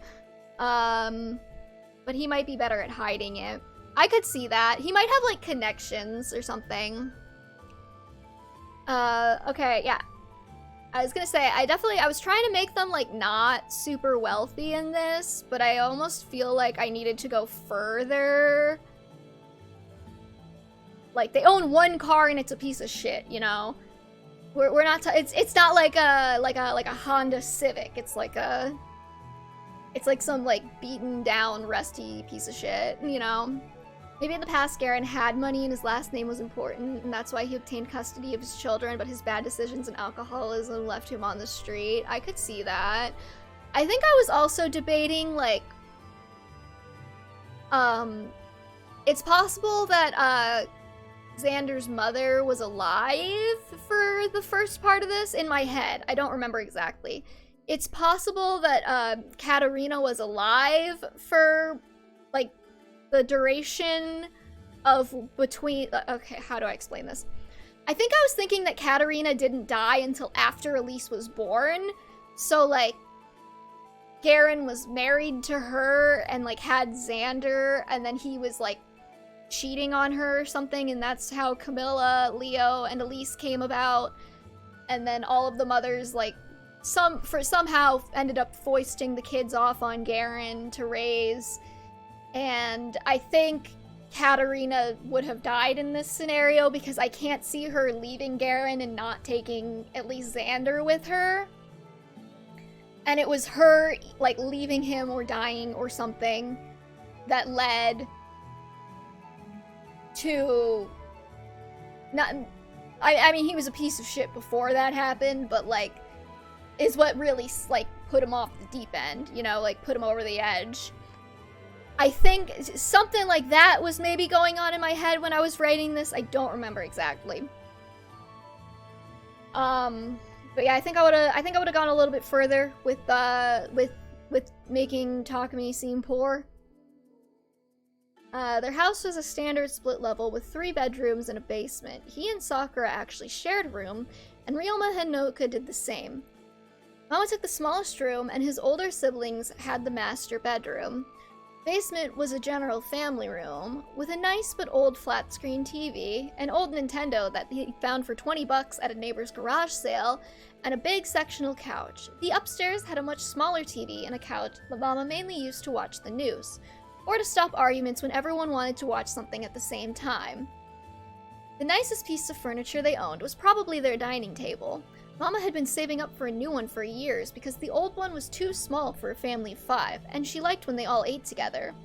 Plus, one or more of their friends usually came over for dinner more often than not, and she liked entertaining company.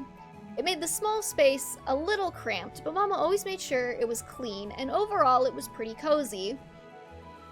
Yeah, okay, I think I would just go further here with the descriptions.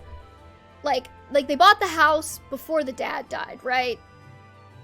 So, like, that's why they had a house, and, like, maybe the car was from before Sumeragi died as well. I actually built their house in The Sims. It's my Leokumi, my modern AU Leokumi file. I built what I thought this house would look like in it. I don't know if I ever posted screenshots of that or anything. But yeah. You know, like, I think I would go a little bit further, like, which old Nintendo? It's like an old N64 or something, you know, or it's like an SNES. Even a Wii, you could probably get a Wii for $20 at a garage sale these days. Or, like, you know, like, how old is the TV? Like, what does it look like? How small is the other TV? TVs are actually pretty cheap these days. But, like, how small is the other TV? Like, you know, the couch, is it, like, ratty? Is it kind of smelly? Is it, you know, whatever. I do like the dining table description, though. I'd probably keep that. They all kicked their shoes off, and Takumi tried not to look at their guests' faces when they stepped inside. He wasn't sure if he could stop himself from punching Leo in the face if he got condescending about it. But I also like Takumi just kind of assuming that Leo has money. You know? Come on, we can work on the project in my room. Sakura, you and Elise okay in the living room? Yeah, no problem. It would be a little too cramped in their small space with 4 people in there. Usually when they did homework, they all sat up on the dining room table and did it together. But he didn't want to disturb Ryoma and Sakura, since he and Leo would probably be pretty distracting with their talking. Mama greeted them at the top of the stairs. Perfect timing. Ryoma dear, can you give me the keys? I need to go grocery shopping. They're in the key bowl by the door. Great. She looked over at their 2 guests. Are you 2 going to be staying for dinner? Oh, right, Mama. This is Leo, and this is Sakura's friend Elise. Nice to meet you, Mrs. Shirasagi. Leo extended a hand for her to shake. Please, you can just call me Makoto.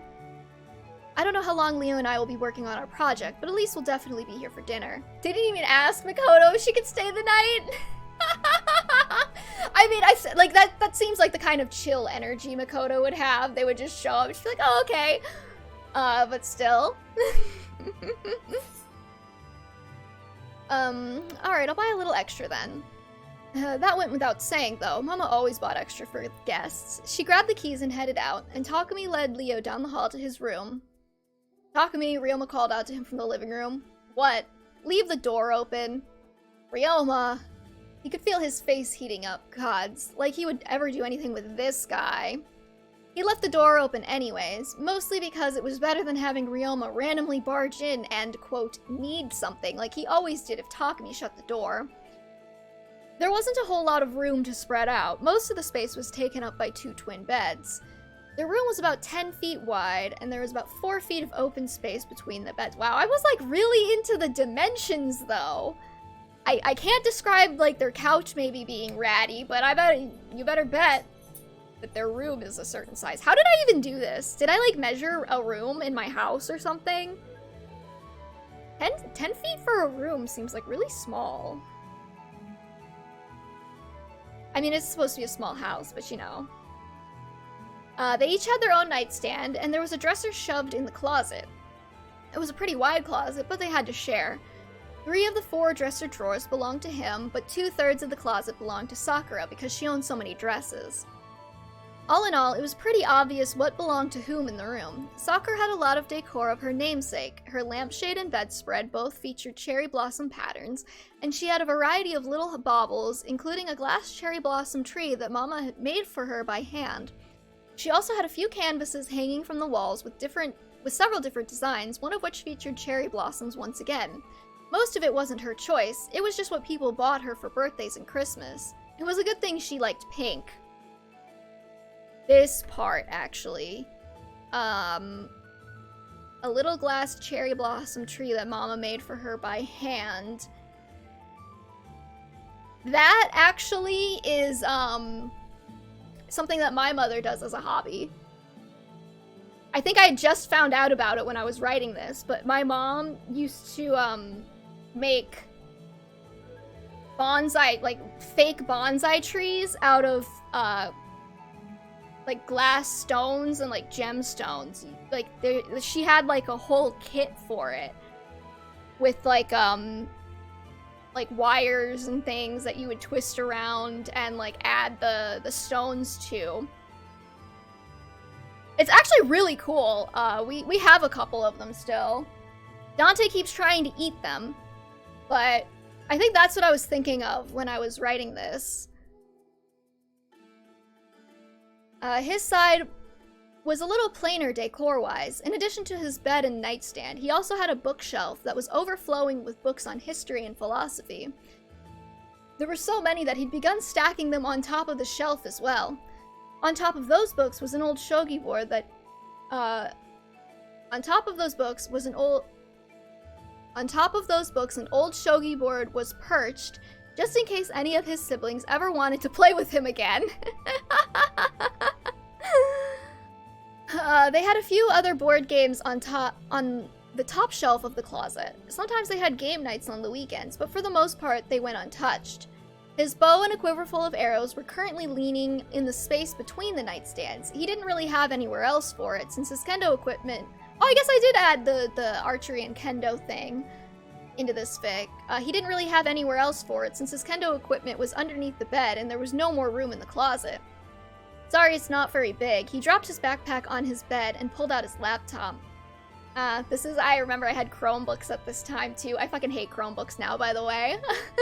Mama bought them all the same cheap little Chromebook one year for Christmas when they were on sale. It wasn't the best, but it got the job done. I think Chromebooks are actually a lot more expensive now. I think I would actually change this. This also, if you're like a kid in high school now, this probably makes no sense to you, because a lot of high schools will just like buy iPads and like distribute them to kids for the year. I am obviously not in high school anymore, but one of my friends was training to be like a high school teacher. And like everywhere she went, she was doing like substitute teaching work, and she was doing her like internship and stuff. Everywhere she went, they all had like either like some kind of like school distributed laptop or some kind of like iPad. I think that was like especially a thing that started happening after the pandemic, because to kind of like try and like ease the technology gap between students of like different socioeconomic statuses. So I would probably actually change this now, just because I don't think it makes sense anymore for her to have to go buy them all a little computer. But I don't want to like have that like in their school. I think actually what I would do is I would have them all share like 1 or 2 computers. Like Ryoma and Hinoka kind of have one, and then Sakura and Takumi kind of have one. And their school is just full of Luddites who didn't want to move to online. I guess. Leo just shrugged and followed suit. His laptop was bigger, but it also looked pretty old. He brought out the charger as well. Got an outlet somewhere. The battery on this damn thing is burnt out. Once they were finally set up on the floor, he pulled the assignment sheet back out of his... When I was in high school, you couldn't even bring your laptop to school, so like he would have had to go home to get that to bring it to Takumi's house afterwards. How times have changed. It's not like it's been that many years either. I wrote this in 2019, and as far as I'm aware, they were still doing it like this. Okay. Alright, looks like we have to discuss the fallout after the Civil War. Oh boy, that is a can of worms I would not have opened. 3 pages, double-spaced, yada yada, and a presentation to the class. You haven't even read the assignment yet? When was I supposed to read it? Azana gave it to us at the end of class, and I wasn't gonna read it over during gym class. Gods, I'm gonna fail, the alpha muttered under his breath. Hey, Takumi growled. Would you stop treating me like I'm some ditz? I'm trying to get an A2, you know, so just start the damn PowerPoint and I'll start the paper. He flipped his textbook open to the relevant chapter and started scanning for information. Do they even pass out textbooks in high schools anymore? The alpha sighed, you're right. I'm sorry. I'm just used to my partner slacking. Well, of all things he'd been expecting, he certainly hadn't seen an apology coming. It's fine. Let's just get this done so I can enjoy this weekend. They worked for a solid hour, only talking to ensure that their points matched up. He was probably a third of the way done with the rough draft of their paper, and Leo was about half done with the PowerPoint when they were interrupted by Elise entering the room. Man, these guys work quick. I take forever when I do papers, but like, that's because I get distracted a lot. Leo, she called from the door. What is it, Elise? Can you help me with math? Have you done all the problems you can solve? Yep, and soccer helped me with some, but there are a couple we can't get. Are you finished your other subjects? Uh-huh, we did those first. They only took an hour to do homework? That's ridiculous. Maybe if they have like a study hall or something that they could have worked during, but like an hour to do homework, jeez.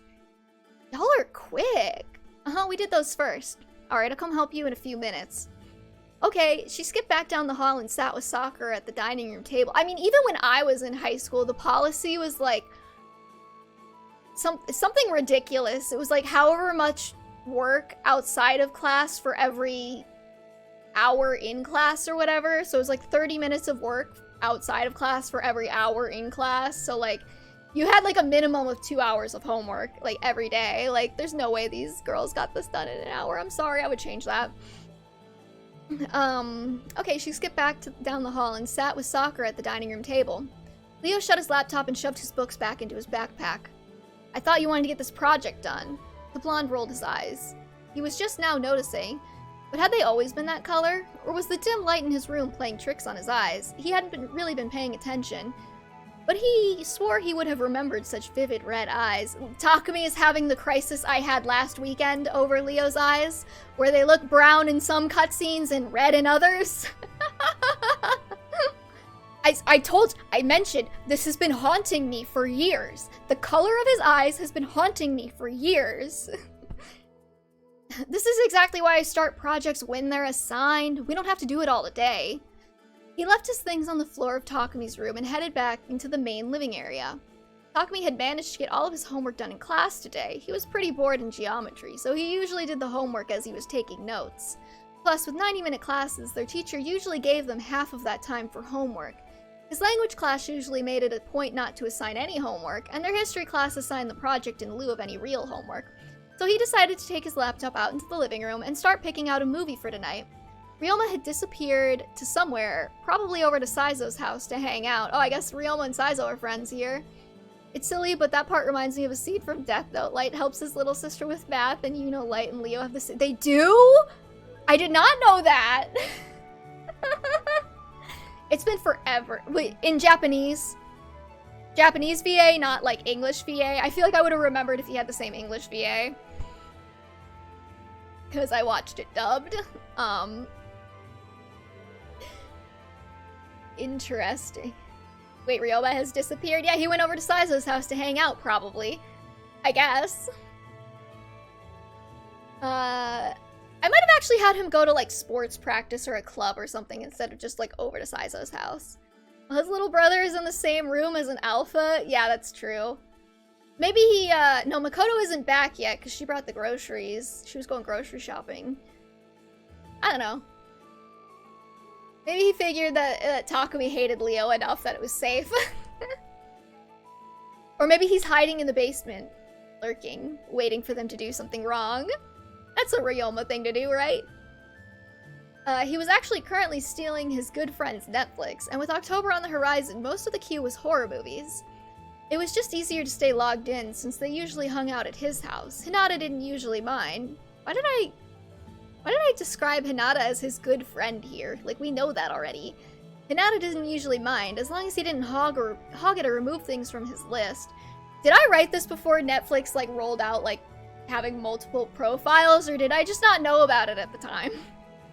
Can't steal Netflix anymore either, because of the account sharing thing. That's actually why we canceled our Netflix account, because we couldn't share it with people anymore, so what was the point of paying for it? I think I would drop, like, the specific Netflix brand name as well if I were rewriting this. Hinata didn't usually mind as long as he didn't hog it or remove things from his list.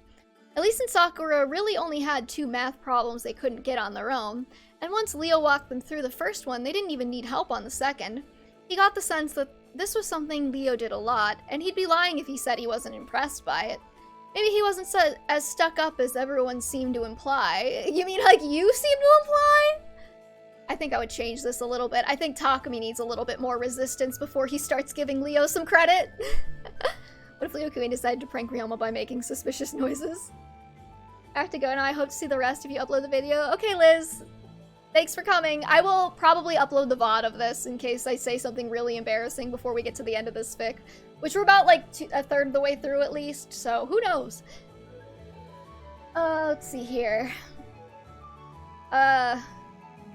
Wait, Liz, if you're still here and you have one that you want me to read, tell me right now and I'll read it after we're done with this one. So you can see the VOD of that too. And if you're gone already, farewell. I'll try and pick one that I think you would like. Okay, so the alpha finally spoke directly to him. See, I would get rid of a lot of these epithets as well if I were rewriting this. He'd been so focused on his computer that it startled him. You like horror movies? This line gives me, like, how do you do, fellow kids vibes, not gonna lie. He shuddered at the thought. Horror movies always made his nightmares so much worse. No, actually, this is my friend's account. I take it you do? That's too bad. I know a few good ones you might enjoy. Nothing too scary? I suppose that depends on your definition of scary. Well, I don't do paranormal. Hard no to anything paranormal. I also don't really like monsters or ghouls or anything like that. Home invasion? Yeah, I think I could do that. If we were being honest, he would have said not in a million years, but he also didn't want to seem like a complete wuss. He grinned. Leo grinned, I guess. I have the perfect movie. Do you want to watch it on my laptop? What, you mean right now? He shrugged. I'm here, and obviously we've both already checked out of this project for today. Besides, I don't want to leave in case Elise needs me for something else. Just then, he was saved by the bell, or rather, his mother. Takumi, come help me get the groceries in. He hopped up and ran to the car, thankful to get out of that conversation. Maybe he wouldn't have to watch a horror movie after all. No, bitch, you're watching a horror movie. It was definitely Hush, by the way. I know somebody in the comments actually was like, was it Hush? And I was like, yeah, it was Hush. Because I think I had just watched it at the time. Would you like some help with those? Leo asked, indicating the bag she was carrying. Maybe I would say like he gestured towards the bag she was carrying. She handed them off to him gratefully, and he finished getting them into the kitchen. Then Leo helped bring in a few bags from the car, and they were done in one trip. He tried to help put things away, but Mama shooed him back into the living room. I think he is definitely referring to Takumi, but it feels like it's referring to Leo. I would have to fix that. I feel like Leo would love the Alien movies. He probably would. I feel like Leo is just like a fan of anything horror.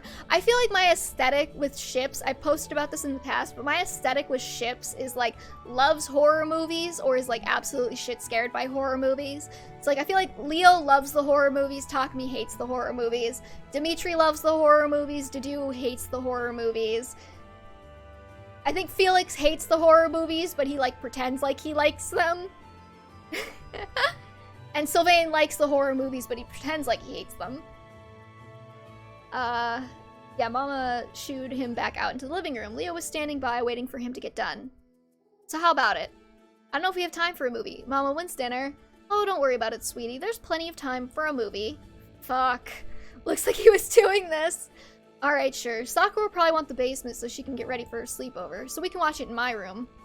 With Ryoma out, he could finally shut his door. Oh, that's why I had Ryoma go out. I remember what I did here. It wasn't that he wanted to do anything. He just liked having privacy. Leo set up his laptop on the bed. Turn off the lights. What? Come on, it's a horror movie. You have to set the mood.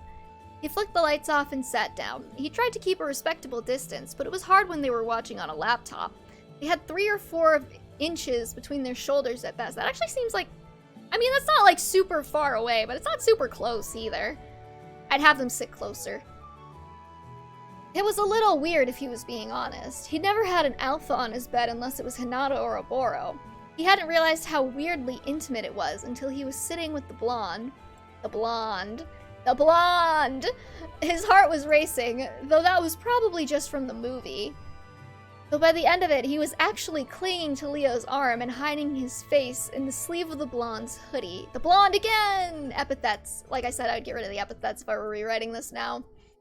They were nearing the end of the movie. By now, there had been a few tense moments of this woman trying to escape her would-be killer, and a few jump scares to set his nerves on edge. She was trying to crawl back in her window while the killer chased her, and he had to stop himself from shouting, "Go, go, go, go, go!" The door to his room slammed open and he screamed. Not a yelp or a cry of surprise. He actually yelled out in terror and hid his face behind the alpha's shoulder. Takumi? It was just Ryoma. Apparently he hadn't been as gone as Takumi thought him. God, Ryoma, you scared the shit out of me. My apologies. I just wanted to know if you needed anything. Ryoma saw that door close and he was like, not in my house. Yeah, a new damn pair of okay, I feel like I have Takumi swearing a lot here. That might just be me because I swear a lot. I might reduce the swearing a little bit. Yeah, a new damn pair of underwear. Jeez, Ryoma, I can't have the door closed for 5 minutes without you barging in. His brother put his hands up in surrender. Alright, finish your movie. Mother said that dinner will be ready soon. As soon as he backed out, Leo chuckled. I didn't think you would be that scared by this movie. I wasn't scared, he just surprised me is all. He scooted away from Leo and drew his knees up to his chest. Of course, obviously, Leo nodded. Alright, pay attention, we're almost at the end. The very end of the movie was more action-packed and didn't have as many jump scares, so it was a little easier to get through. She managed to fight off her attacker and called the police in the end. And hey, the cat didn't even die. When the credits started rolling, Leo shut his laptop. I actually Google every time I watch a horror movie with an animal in it if the animal dies. So what did you think? The entire plot of this movie could have been avoided if this woman just owned a landline. That was definitely me projecting. I don't know, that's my one criticism of Hush, is I wish she had a landline or something and they had, like, cut it, you know, instead of just, like, the phone being taken away from her or whatever. That's exactly what I always say. There was an awkward lull in the conversation. After a moment, he finally responded again. Oh wow, no, that wasn't even an awkward lull in the conversation. That was just a straight-up conversational drop, guys. That's horrifically embarrassing. Okay, we should get to the dining room. Mama's probably waiting for us. He reached for the light, but in the dark, he didn't see the stack of books hanging a few inches over the edge of his bookshelf. He accidentally bumped them and brought the entire pile down. Shit, I remember this scene because I was like making up excuses for them to have things in common and get along. I don't think I needed to pack so many into this one scene. Shit, he muttered. He managed to flick the light on. Only 5 or 6 books ended up on the ground, and he quickly picked them up and restacked them on the shelves. The Stranger, Leo picked the top paperback off the stack and flipped it over. Well, aren't you nosy? He shot back defensively. Most people that saw his book collection automatically labeled him a huge nerd, including his older siblings. I picked The Stranger because it was the only book of, like philosophically based book I could think about that I had actually read and might have something intelligent to say about, and I was too lazy to use Google. So that's why they're talking about The Stranger. I've been trying my hardest not to snoop, but it's kind of hard not to notice when you're a complete klutz and knock over piles of books. Besides, it's one of my favorites. I couldn't help bringing it up. I feel like Leo sounds very stiff this conversation. I actually haven't finished it yet, he admitted. Nihilism isn't really my thing, and I can't stand the main character. Yeah, okay, this is so embarrassing that I wrote this. Really, I think it leads more absurd as myself. How far did you get? I think it was about halfway through part 1. Try again, I promise you won't be disappointed. This is like things that we talked about in my English class for 2 seconds. And I was trying to use to fill space. I would probably just remove this part. You should try again, I promise you won't be disappointed. He took the book from the alpha and tossed it on his nightstand. You know, for a pretty boy, you're kind of a dork. He was into philosophy and history. What was next? Would Leo tell him that he was on the school's chess team? Yes. I actually like Leo sounding a bit stiff, to be honest. I mean, I think it does make a bit of sense because he is kind of socially awkward and, like, uncomfortable, but at the same time, I think there's, like, he could sound slightly less robotic and still get the same effect. I could say the same of you, Takumi. Wait, did Leo just call him pretty? Did he just call Leo pretty to his face? Oh, gods. Like, he needed another reason to go red as a tomato. He hurried past the alpha and took his seat at the table with the rest of the family and Elise. There were 7 places set at the table. Ryoma was sitting on one end, Mama on the other, and Elise, Sakura, and Hinoka on one side. That left 2 places on the other for he and Leo to sit. I'm not sure if that's grammar, right? Took his usual seat nearest Mama, but Leo hung back a moment. He checked his watch. Actually, I think it's time I headed home. Also, I think what I would do here is instead of having Leo say, I could say the same of you, Takumi, I think Leo would tease Takumi about, like, did you just call me pretty? I feel like that's more in character for Leo there, and Takumi could have this thing where he's kind of embarrassed and also angry at Leo over it. Okay, actually, I think it's time I headed home. He wasn't about to stop Leo, though he was a little disappointed. He just found out they had so much in common, and he'd kind of been hoping they could chat more. I don't know if I would keep this, either. Please stay for dinner at least. Sakura was just telling me about how helpful you've been. It's the least I can do. He looked conflicted, but he ultimately sat down. Thank you, ma'am. Mama smiled at him, then leaned over and whispered conspiratorially in his ear, "Is this the boy you've been complaining about? He's so polite." Mama, please. His face was already red enough from that earlier pretty boy comment. So, Leo. Oh gods, Ryoma was going to do this to him tonight. Like how, okay, I do like how Ryoma doesn't even have to say much. Takumi's just automatically like, not again. You're working on a project with Takumi? That's right. Uh-huh, how's your GPA? Ryoma. He muttered under his breath. I have a perfect GPA, actually. Nerd! Grade point average. Basically, if you get like... I think a lot of schools in America do like a 4-point scale, so if you get an A, that's worth a 4.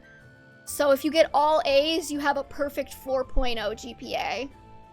And then if you get a B, it's like a 3.5 or something, and then it just averages out, so you get like a 3 point whatever. So if he has a perfect GPA, that basically just means he's a straight A student. Good, good, because, you know, my brother doesn't waste his time with stupid men. Ryoma, he growled. Mama patted him on the arm. Now, come on, Ryoma, he's our guest. There's no need for this. Yet, he could hear it in her voice. God, had his entire family gone crazy. Makoto's also shipping them at this point. The rest of dinner went pretty normally, aside from Ryoma's incessant "what are your intentions with my brother" grilling. When it was over, he helped Mama clear the table and Leo excused himself. I really must get going. You live far? I could drive you home if you'd like, Mama called out from the kitchen. She was in the middle of doing the dishes, and Ryoma was helping her dry. It's not far, he answered quickly. Really, I'd prefer to walk. Alright, it was nice meeting you. Ryoma was just glaring daggers at him over her shoulder. Takumi pushed him toward the stairs and followed him into the entryway. Sorry about him. Also, I definitely remember... I think this is good. Like, Leo doesn't want her driving him because he doesn't want her to see where he lives. Sorry about him. Leo just shrugged. Believe me, I've seen worse. Why don't we get together on Sunday to finish the project? Yeah, sure, sounds good. I'll text you. He headed out, and Takumi shut the door behind him. It was still pretty warm out, but he hoped Leo didn't have to walk too far. It was starting to get dark, and it looked like it might rain later that night. All in all, he was no longer absolutely dreading seeing Leo again. Hell, he was a completely different person than he usually was in school. He even called Mama ma'am.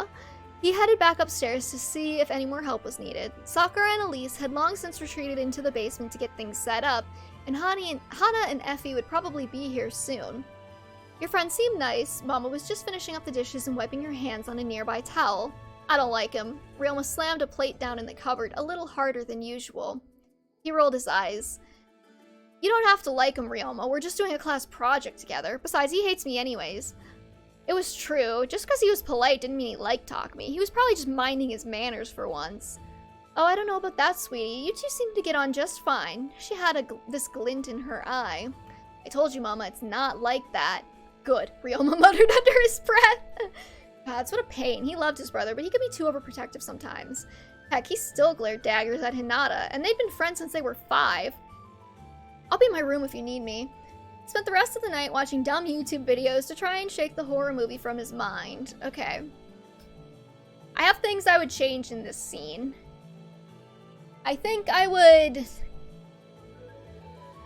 overall make Takumi, like, a little more reticent to, like, getting along with Leo. Like, I think he would acknowledge that they have things in common, but I want more of, like, their B support energy, where they kind of hate each other still a little bit. They just, like, recognize that they have stuff in common. I think Takumi's getting a little bit too, like, moony-eyed over him too early. They need more interaction first, so I think I would do that.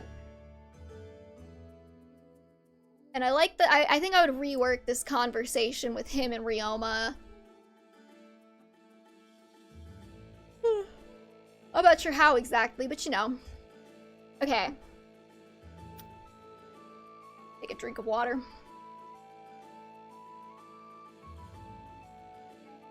Yeah.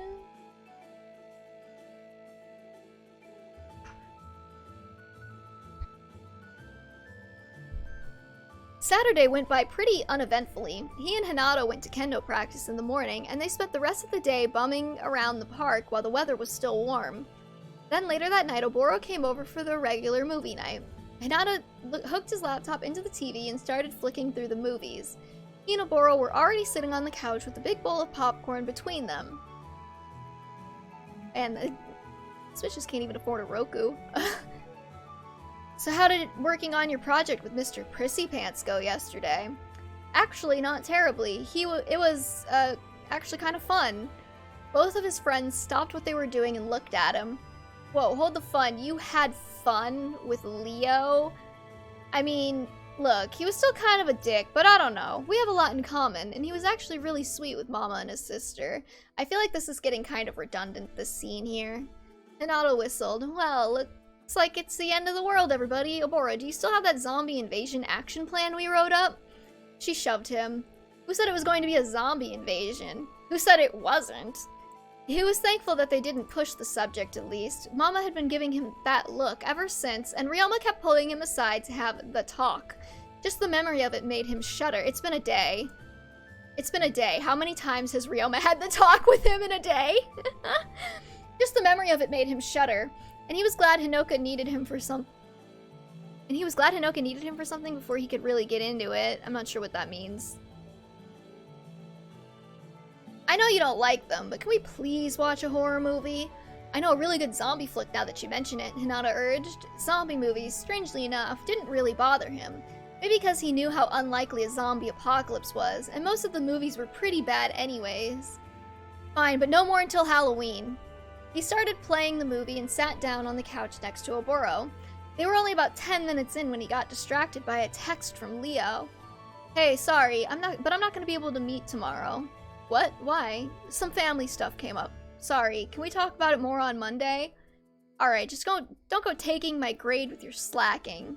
Hey, Oboro snapped her fingers. Eyes on the screen. Sorry. He shut his phone off and set it aside. He was a little disappointed. Maybe Leo got scared off by his family after all. But still, they could have met up in the library or something. He just hoped his overbearing brother wasn't about to be the reason he failed a class. Honestly though, I can kind of see Ryoma overdoing it with the talk, or if he gets something every time. I mean, like, I can definitely see it. It's been a day.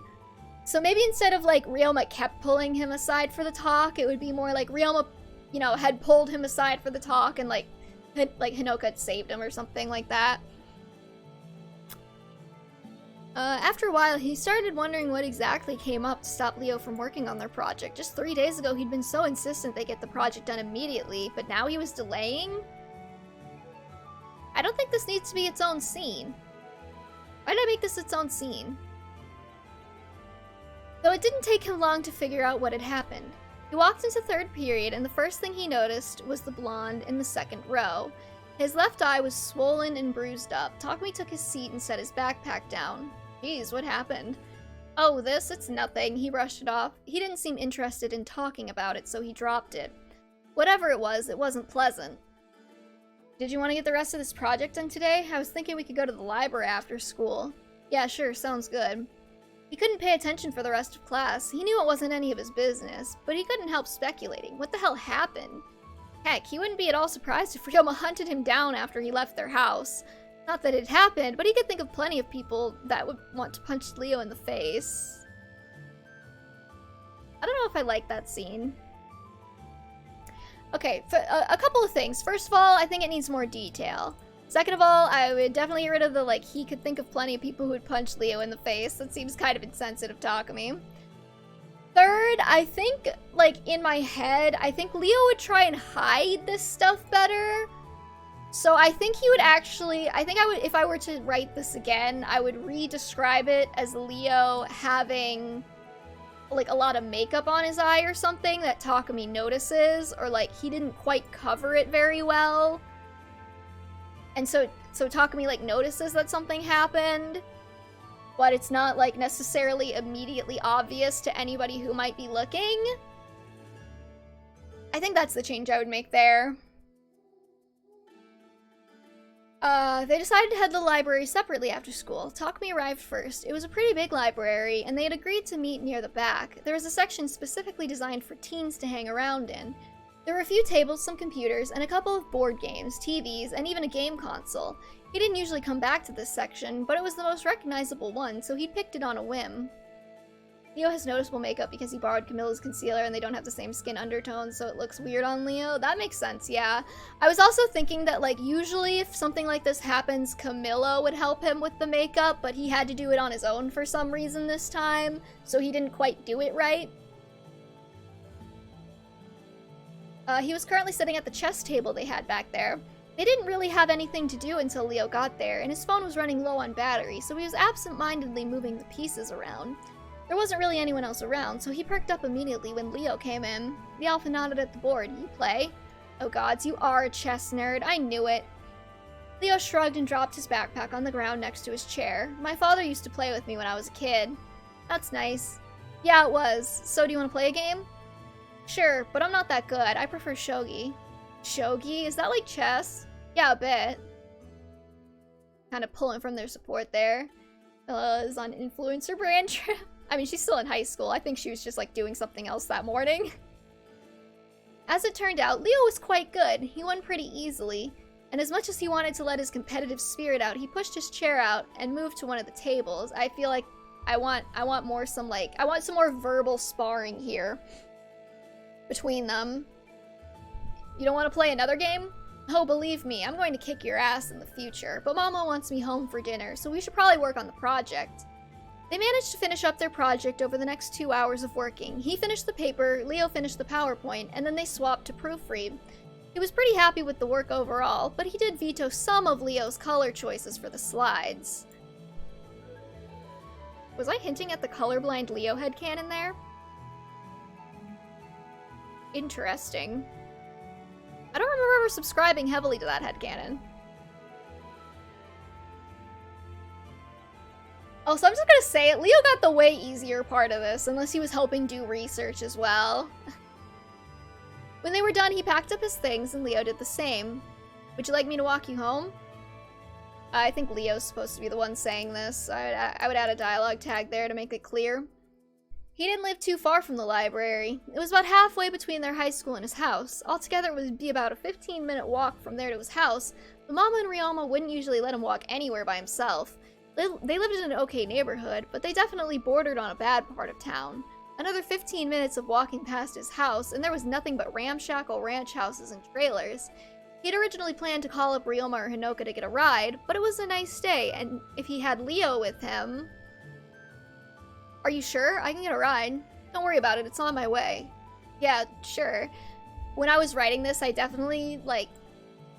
I wanted to imply that Leo lived in the bad part of town, but Takumi doesn't quite put 2 and 2 together, that, like, if Leo is on his... Like, if Takumi's house is on his way, Leo's house is further down in the bad part of town. Yeah, sure.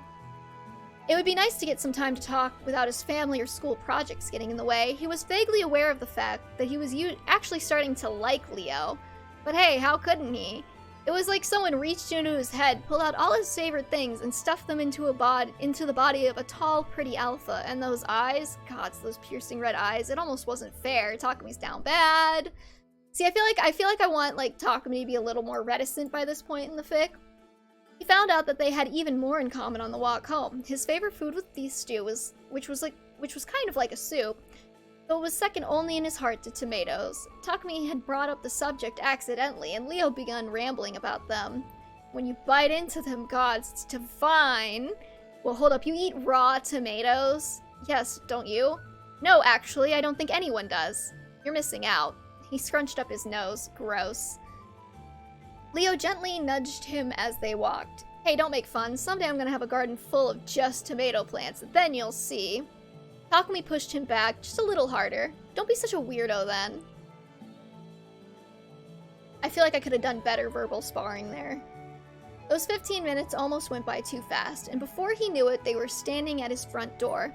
He didn't really want to say goodbye, but Ryoma would probably just embarrass the hell out of him. And if he didn't come home for dinner, Mama would be upset. So, I'll see you in class tomorrow? Couldn't miss it if I wanted to, he answered dryly. It was one of those jokes that wasn't really a joke, the kind Takumi couldn't help laughing at. Leo waited for him to get inside the house before he left. Takumi, I thought you were gonna call for a ride. You didn't walk home, did you? No, Mama, Leo walked with me. Really? He did? I was trying to give Makoto some of that, like, nosy aunt energy, I think. He rolled his eyes. He was just being polite. He said it was on his way anyways. Is it? He shrugged. He'd just taken Leo's word for it, and he didn't check to see if the alpha had turned back the way he came or not. I'm gonna finish up the rest of my homework. Do you need anything? No, I'm fine, dear. Dinner in an hour. They took 2 hours at the library.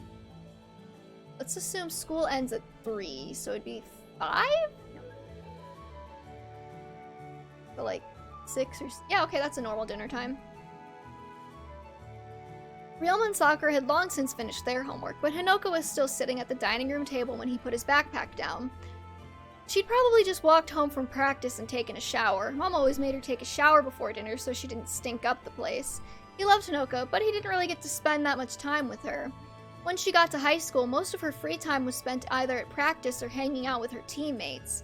That, and she and Ryoma were quite close. Pretty much anything he shared with her got passed on to his brother, whether he wanted it to be or not. He supposed it made sense. He was far closer to Sakura, and they were far closer to each other. But it made it much harder to relate to her. I think this was me explaining why I don't know how to put Hinoka into my fanfics, if I'm being real.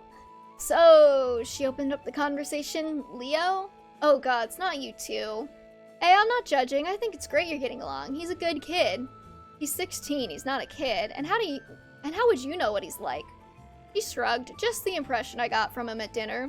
And sometimes his sister helps out at bake sales and things for the team. She talks about him a lot. He did vaguely recall a busty purple-haired alpha coming by a few times in the past to see Hinoka. She hadn't been around long enough for him to register the connection. See, again, like, they hate each other, like, their families hate each other, but he doesn't seem to recognize any of Leo's siblings. Like, I'd change that. But now that he thought about it, he did hear quite a bit about Camilla, mostly jealous rumors from the girls in his grade, or the guys bemoaning how she only ever seemed to flirt with other girls. Well, you don't have to go running to Ryoma. Like I told him, we're just doing our class project together. Alright, little brother, I believe you. I feel like I need to get better about writing Hinoka. I never know what to do with her in my fanfics. And she always kind of ends up just being, like, there.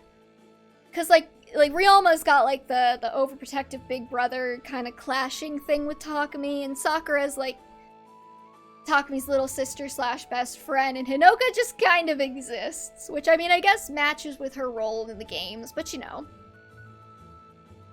The due date for their project came and went. They got an A, obviously, and strangely enough, Takumi couldn't wait for the next one.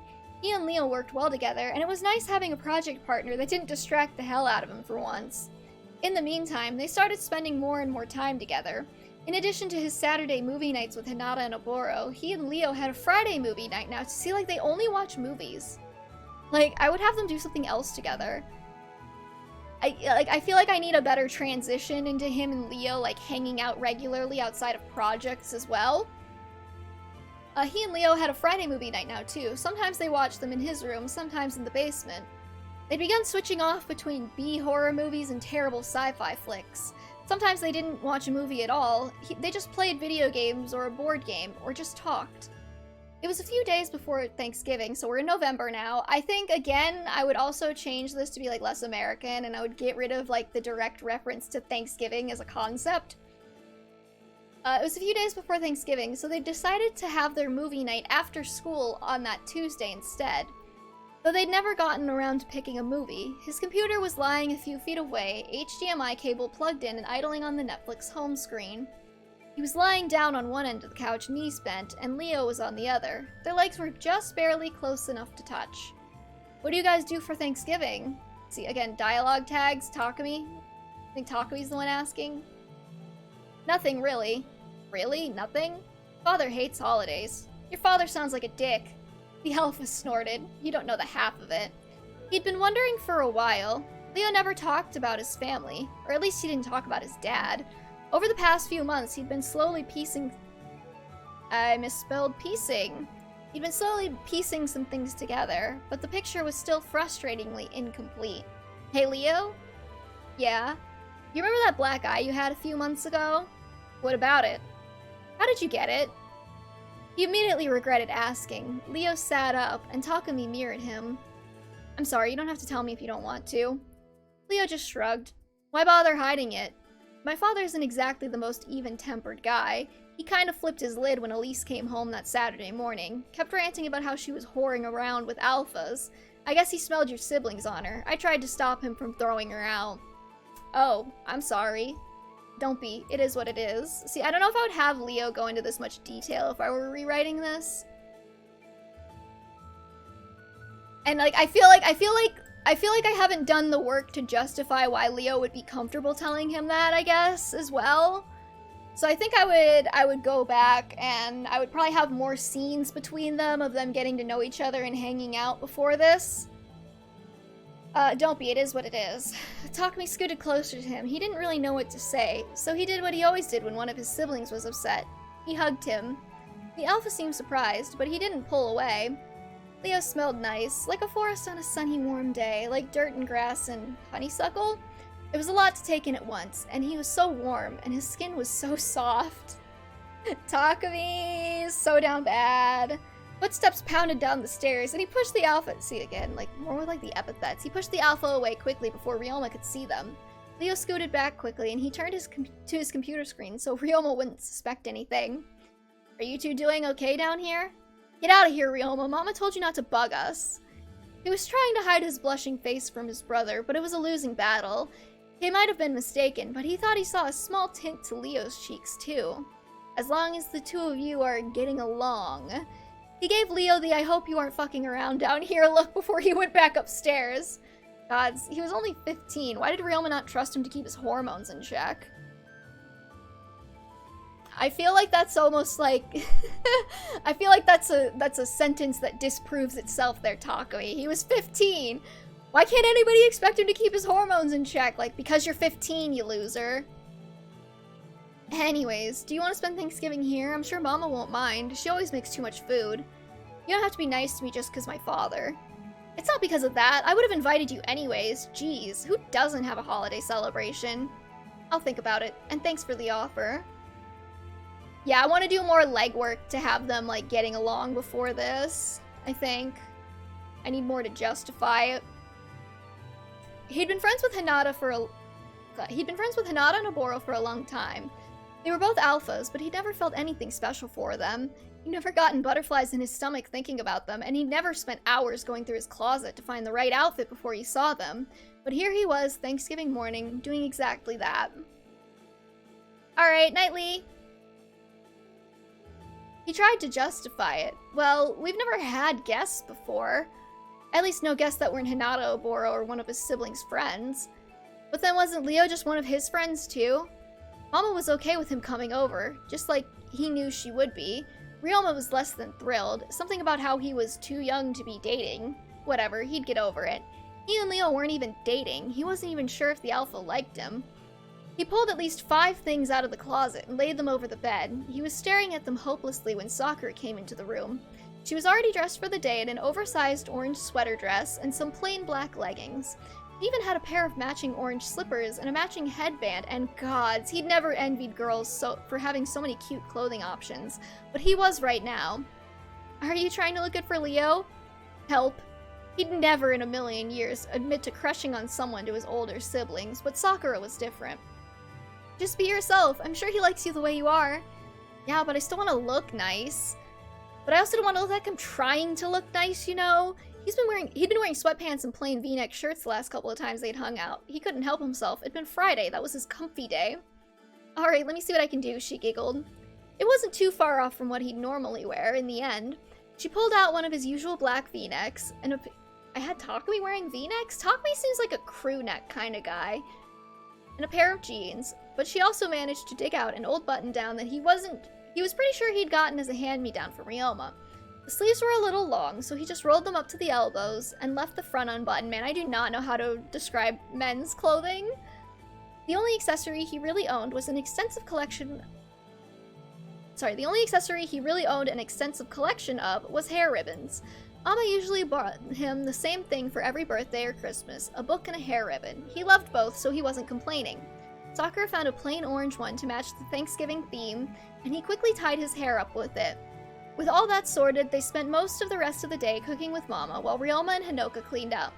They didn't really do the traditional American Thanksgiving. Again, I would remove references to America if I were redoing this. Instead, Mama tried to cook everyone's favorite foods. There was almost always miso soup for him, salmon for Ryoma, and pickled vegetables for Hinoka, along with rice, duck, a salad, and some stir-fried vegetables. She also made tea and Sakura's favorite mochi for dessert. Duck, wow, that's like pricey. I should have done a Ryoma lobster joke. It was a pretty big task to cook it all, and they always had a ton of leftovers. Mama joked that she was glad they were finally old enough to help her out, since she used to do it all by herself. Hinoka popped her head in around 4 o'clock. How many places should we set? I think we should, I think we'll be having 9? 9? Who else coming? Well, there's the 5 of us, Leo and Elise makes 7, and since they're coming, I told them to just invite their whole family, so Xander and Camilla makes 9. He heard Ryoma groan from the living room. You invited Xander? Well, I wasn't going to invite everyone but Xander. That would be rude, Ryoma, she yelled back.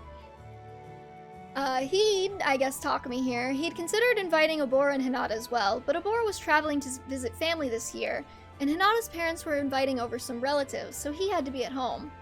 Plus, he'd avoided having Leo meet his friends thus far. Not that he was embarrassed of them or anything, he just wasn't sure how well they'd get along. Yes, the old traditional dilemma of I'm not sure if my friends will like my friends. Everyone arrived around 5, and he ran down to get the door before Ryoma could jump at it. Only Camilla, Leo, and Elise were at the door, and the eldest was holding a bottle of something. It was lightly snowing outside, so he ushered them in quickly. Thank you so much for inviting us, dear. She handed over the bottle. Yeah, no problem. Make yourselves at home. He hung their coats up on the nearby coat rack. Camilla and Elise ran upstairs, but Leo hung back with him. He pulled the bottle out of the bag to get a better look at it. Sake? Where did you guys even get this? As far as he knew, none of them were of age. Well, Xander might be 18, but he wasn't there. Father won't miss one bottle. He doesn't even like sake. It's just been sitting around the house. He shrugged. Mama sometimes drank sake, and usually she would let them have a taster on the holidays. He just put it on the kitchen counter and started getting down the serving dishes for the food.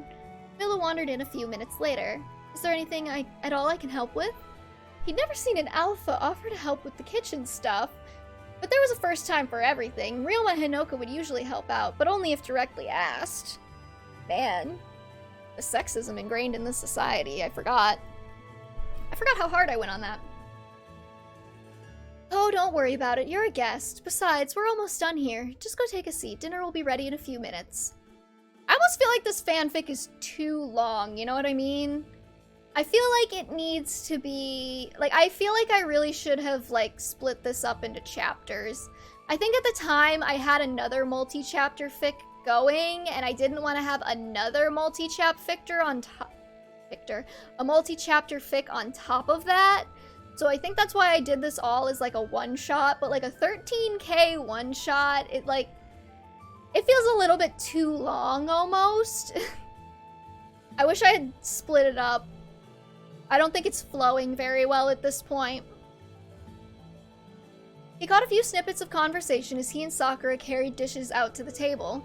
Mainly Hinoka and Camilla discussing what the baseball season would look like come spring. Oh, they were just practicing in the fall, okay. Ryoma occasionally added to the conversation, but overall it was nothing he was too interested in. Elise must have been in the bathroom, and Leo was boredly sitting at the table. It didn't take long to get everything on the table.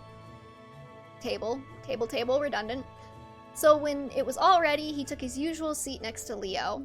Won't Xander be joining us? I'm afraid he had to work, actually, Camilla answered. Hustle culture. Camilla answered. Mama took the empty plate away, and he, Leo, and Hinoka all shifted down to make things even. He ended up sitting directly across from Sakura. Leo was in front of Elise, and Hinoka was facing Camilla. I was really descriptive with, like, the table placements. But I wish I had been more descriptive of, like, the environmental stuff, like the clothing and the decor and the furniture and stuff. This all looks wonderful, ma'am. I hope you had some help, Camilla added as they began passing things around the table. Yes, Takumi and Sakura are quite the little chefs now, she laughed. I remember when they were little, they tried to help cook and they nearly burnt the house down. Little Takumi came sprinting down the hall, hair singed to drag me out of bed. And what do I find in the kitchen? Ryoma and Hinoka standing over a smoking pan, and Sakura crying in the corner. They all laughed about it now, but he remembered that year all too well. That was the year Papa died. He was maybe 5? Mama didn't get out of bed for weeks unless it was to take care of them, and little 7-year-old Ryoma thought it might help cheer her up if they cooked for her. Of course they were kids, so none of them knew how to cook. It got her out of bed, though. It was easy to laugh in retrospect, but at the time it had probably shocked her back into being alive and a mother. I hate this line a little bit. I think about it sometimes at night. You know when you think about, like, cringe things you said at night? I think about this line at night, and I kind of cringe. I want to rewrite it. I mean, it makes sense for the backstory. I don't know if I needed to explain it here. But it wasn't really time for such discussions, so he laughed along. Mama kept the knives out of reach, and I wanted to make soup, so I just dumped whole vegetables into a pot of water. Didn't even turn the stove on. I thought her head was going to explode. Kids just do the strangest things, don't they? Camilla added. Though wasn't she still a kid herself? When we were little, Elise wanted to play princesses, and unfortunately poor Leo was the only one around at the time. Elise dressed them both up in Mother's clothes, and used up every last bit of her makeup. By the end, they both looked like something straight out of a clown horror movie. Okay, Mother's clothes. Okay, yeah, so I think, touching on the previous thing I'd said, I think Katarina is supposed to be alive here still when they were young, and then she died, and I think that's what set Garen off the edge. Set Garen over the edge. Also, I think I was trying to reference a little bit of, like, Forest with Leo cross-dressing with Elise. Oh, is that where the love of headbands stems from? He teased, nudging Leo's foot under the table. The alpha scoffed. Coming from a guy with a collection of hair ribbons. Hey, don't knock him. Do you even know how hard it is to use scrunchies when you have all this hair? Why not just cut it? He mock gasped. Blasphemy. Leo kicked him playfully under the table, and he laughed. Thankfully, it ended up being a very bearable holiday. Oh, wow, yeah. That's definitely my own experience coming in. I hate holidays. Ryoma didn't spend half of dinner re-grilling Leo like he usually did when the alpha came over, and his brother even seemed to get along with Camilla. Plus, after dinner, they all went down to the basement to watch dumb holiday movies. It was a pretty big couch, but with 8 people, it was still a squeeze. So naturally, in the interest of making space, he had to get as close to Leo as possible, and only in the interest of space, not because he has a crush on him or anything, I promise. He wasn't on top of him or anything, but he was practically glued to his side. They also didn't have too many blankets in the basement, so he and Leo had to share. I'm making up so many excuses for them to sit right next to each other. About halfway through the movie, the overwhelming scent of honeysuckle and grass and Leo was starting to get to his head, and he was getting antsy. They didn't normally sit this close when they were alone, and his alpha scent was doing very weird things to his hormones. Oh my god, this is cringe. He started fidgeting with his hands, scratching his nails down the leg of his jeans and tapping his fingers. Leo tapped the back of his hand with his knuckles. He froze, and once he was still, the alpha grabbed his hand and laced their fingers together under the blanket. Aww. I think I want to space this differently. I feel like the action doesn't flow quite how I want it to. He was at a complete loss for words. At no point did Leo's eyes leave the screen, but he did squeeze his hand when Takumi looked over at him from the corner of his eye. He felt like he was about to explode. Leo was holding his hand. Scandalous. He could have died happy then and there. See, I feel like I need to more establish the crush then at this point. I feel like I need more scenes. This fic is already 13,000 words, and I feel like I need more scenes to really have this flow.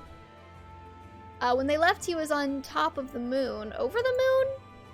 Maybe Leo did like him back. He was so giddy, he could barely get to sleep. Yeah, see, I feel like Takumi's crush kind of comes out of nowhere right here. I mean, like, he was kind of crushing at the start of the scene, but he is, like, so down bad by the end, and, like, I feel like I need more. He was hopeful when he returned to school the following week, but the alpha didn't seem keen on acknowledging that anything had happened. He didn't bring it up, and it certainly didn't happen again, even when they were completely alone in his basement. He wasn't sure what he'd been expecting to happen after Thanksgiving, but it certainly wasn't nothing. They finished their last 2 projects together, and they kept their regular Friday night hangouts, but nothing happened. See, I feel like I need more transition here as well. Tomorrow was their last day before the end of the semester. He and Sakura were already in their pajamas and ready for bed, but they weren't sleeping just yet.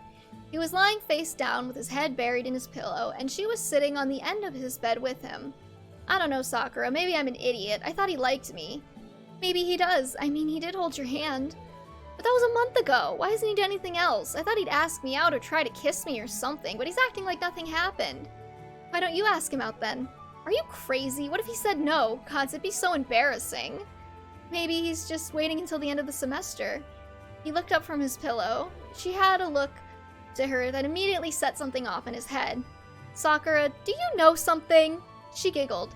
It wouldn't be unusual. She was friends with Leo's little sister, and Elise was becoming notorious for being a bit of a blabbermouth. Sakura got up and scurried back to her bed. Come on, it's late. Worry about it tomorrow. It didn't make him feel better, but it did give him a little hope. Isn't that like the definition of feeling better, though, Takumi? Come on. Okay, yeah, I feel like I need more transition here. I think you can tell that this is getting toward the end of the fic, and I was running out of steam a little bit, and I just kind of wanted to get it out. And since I didn't do any editing, that's usually how my fics read. If I don't do any editing, is like you can kind of tell that I run out of steam toward the end. I just get bored. I think I wrote this all in like one night too, so I was probably getting tired. The next scene, actually, there's a lot of things I would change about it, but that's more because, like, of some lore that I retroactively inserted and maybe didn't integrate the best the first time, and I think I tried to, like, write around it in later stuff, but I think I would just rewrite it from scratch here. Yeah, we're almost done. He waited anxiously for 3rd period. It was the last day of classes before winter break, so most teachers didn't have anything for them to do. He had his geometry final in the morning, but that was about it. He hadn't even bothered studying because even if he completely failed, he'd still be getting an A in the class. Okay, Takumi, you smarty pants. 3rd period, they were just doing presentations for their final projects, and he and Leo had already presented theirs. Leo leaned over to him when he sat down in class. Hey, can you wait for me after school? I want to ask you something. His heart was already pounding, but now it was doing double time. Okay, I think I would have more interactions of them, like, in class, right? If I were to insert more stuff to add flow, I think I would have them in class together, and I think I would have them, like, you know, like, passing notes, or kind of, like, you know, like, teasing each other before and after. Maybe Takumi doesn't immediately leave to go to lunch with Hinata anymore. You know, maybe they're kind of, like, getting a little bit competitive about, like, who can answer the most questions right or whatever. They're, like, peeking at each other's notes. Just stuff to, like, have them interacting more instead of going from, like, 0 to 100 right away. The rest of the day couldn't go by fast enough. He barely even touched his lunch, and Hinata spent the entire time teasing him about his future boyfriend. He didn't want to get his hopes too high. For all he knew, Leo just wanted to talk about something completely unrelated. When the end of the day came, he anxiously waited by the exit for Leo. Ryoma still had to drive him home, but he hoped that his brother wouldn't show up and kill the moment until after Leo asked him whatever he was going to ask him. The alpha was with one of his friends. This is the scene that I would think I would, like, rewrite. I would do a lot of rewriting for this, because I don't like it. I don't love it. The alpha was with one of his friends, the white-haired one with the eye patch. Why does Niles have an eye patch? Teenage Niles with the eye patch. Oh, I gotta think of some lore for that. It looked like they were debating something, and eventually Leo gave an exasperated sigh. His friend apparently got his way, at least if his giddy look was any indication. The other alpha snickered? I don't like saying that word out loud, actually. The other alpha snickered and pushed the blonde his way. Hey, Leo, he tried to be casual, but his excitement was bleeding through in his voice. Hey, look, this is gonna sound stupid, but Niles wanted me to ask. Uh-huh. I was just wondering... Yeah, he tried not to get his hopes up, but damn were his hopes up. Leo sighed. How much would it be? For what? For you to blow me in the bathroom. He had no words. See, this is like the thing I don't love. I don't love that I just like threw this in here. It's part of the like the board, like the hold on. It's part of the backstory. He had no words. He just gaped at the alpha for a minute and finally stuttered out, "Excuse me?" It's part of the backstory I had for this fic because I think when I was initially writing it, I wanted things to have happened before the story. So I was thinking Takumi's freshman year of high school, he had like a boyfriend or something who was a bit of a dick, and that's part of the reason why Ryoma is like really overprotective of him, and Takumi broke up with him and the guy spread rumors about him. And that's where this comes from with Leo, because that was one of the rumors, and that's part of why Takumi gets so upset about it. And I'm not sure if Leo was like fully aware of the rumors, and he kind of got like screwed by Niles there for a minute. But I think that was the intention here. I don't think I set it up very well in this fic. And I kind of wish I had done a little bit more legwork to kind of like explain that was Takumi's backstory here. To kind of like justify why this comes up and why it makes him so upset. So if I were rewriting, I would add that. Ryoma was less calm about it. He'd apparently been coming down the hall behind Leo, and unfortunately for the blonde alpha, he'd heard the whole thing. His backpack thunked to the ground beside him. Leo's eyes widened as Ryoma grabbed him by the shoulder and turned him around. What makes you think you can talk to my brother like that? Whoa, hey, hold on. He didn't get to finish his sentence. Ryoma punched him straight in the mouth. Leo recoiled, then bolted in the opposite direction. His brother tried to run after him, but Takumi grabbed him by the arm. Ryoma, no. You're just gonna let him disrespect you like that? I know you like him, but come on, Takumi. He's not worth it. You only have 1 semester left until graduation. Do you really want to get suspended or worse? Even though he's apparently been beating up people for a while. That seemed to level his head. He took a deep breath, then picked his backpack up off the floor. Come on, we better get home before I change my mind. The drive home was a quiet one. As soon as they were home, he dropped his backpack in the entryway. Hey, how was school? I don't want to talk about it, he called over his shoulder and ran up to his room. Mama tried to follow him, but he slammed the door and curled up in bed. What an asshole. Just when he'd actually started liking Leo, he goes and acts like every other alpha. What was that all he was, these people? They had so much in common. They had so much fun together over the past few months, but all he cared about was getting his knot swallowed. Damn, okay. D-rated. Fuck it. He was never talking to another alpha ever again. They could all shove it for what he cared. He'd just die alone. He resigned himself to wallowing in self-pity. when there was a soft knock on the door. I feel like I need more description of him wallowing in self-pity there. Not now, Mama. She came in anyways and sat down on the end of his bed. Ryoma told me what happened. Do you want to talk about it? He sat up and let her wrap an arm around his shoulders. He buried his face in her shirt and just let the tears loose. I thought he really liked me. I'm such an idiot. Shit's okay, baby. There'll be other alphas. They're all the same. They're just looking for somewhere to stick their dicks. You're still young. There'll be other alphas. I didn't meet your father until I was in my 20s. Yeah, but Papa wasn't awful. She let him cry it out until his chest hurt and his eyes were dry and he was sniffling and hiccuping. It probably took a good 3 hours, but she didn't leave his side. She just held him and waited. Only once he'd cried himself dry did she speak again. Why don't I take you all out to dinner? You don't have to do that. Consider it a reward for your good grades? We haven't even gotten our report cards back. But I know that you all did wonderfully. Come on, it'll be fun. You can have all the miso soup you want. Alright, thanks, Mama. God, I really want, some, unlimited soup, salad, breadsticks, or something like that. I'm hungry. He blew his nose and washed his face off. His eyes were still a little red and puffy, but he grabbed his coat anyways.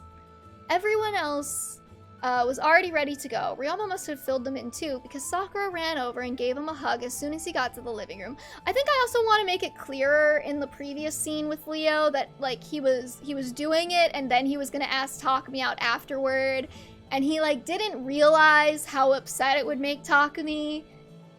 He thought it was just gonna be okay, fine, I'll just do this dumb thing for Niles. I think I have him, losing a bet to Niles or something. So I think in Leo's head he was okay, fine, I'll just do this dumb joke that Niles wants me to do, and then I'll ask him out, and it'll be cool, because we're cool, but then he didn't anticipate how harshly Takumi would not overreact. Very justifiable reaction. He didn't realize how harshly Takumi would react to that, and that he wouldn't, actually get the chance to follow up and be hey, it was just, a joke, Niles is a dick. So I think I would make that a little bit clearer, too, and have him, try to explain as Ryoma's, punching him in the face. They almost always went to the same restaurant when they went out for dinner. It was a little Japanese place on the other side of town. Again, since I wouldn't have this be America, I would specify it's, Hoshiden, not Japanese necessarily. It was a little Japanese place on the other side of town. Mama liked to go there sometimes, because that was where she and Papa met when she used to waitress there. The food was pretty good, and they ran special all-you-can-eat sushi deals, so they could get a lot for pretty cheap. Plus, Mama got a discount. There was a sushi place that I used to go to when I was in high school that was all-you-could-eat sushi. That's where that came from. Everyone did their best to keep it light. He ate 5 bowls of miso soup, and by the end he was feeling a lot better. He even managed to smile at a few of Hinoka's dumb jokes. By the time they were done, it was snowing pretty hard outside, and it took them a while to get home in the blizzard. It was already pitch black outside, but when they pulled up to the house, there was someone sitting clearly on their front stoop. He caught a flash of blonde hair as their lights went past, and he heard Ryoma swear from the front seat. That bastard. Mama pushed him inside the house as soon as they were in the garage. Takumi tried to follow her, but she stopped him. Just go talk to him, sweetheart. But Mama, I understand. Just ask if he wants a ride home. I'll send your brother to do it, but... He rolled his eyes and pulled his scarf over his nose. Leo stood up when he saw him come out of the garage. His lip was busted and bloody, and he was shivering, but otherwise he seemed fine. He brushed off a fine dusting of snow from his shoulders. Takumi, I don't. Look, I understand if you don't want to talk to me, and after I'll say this, I'll leave if you want me to. Fine, what are you doing here?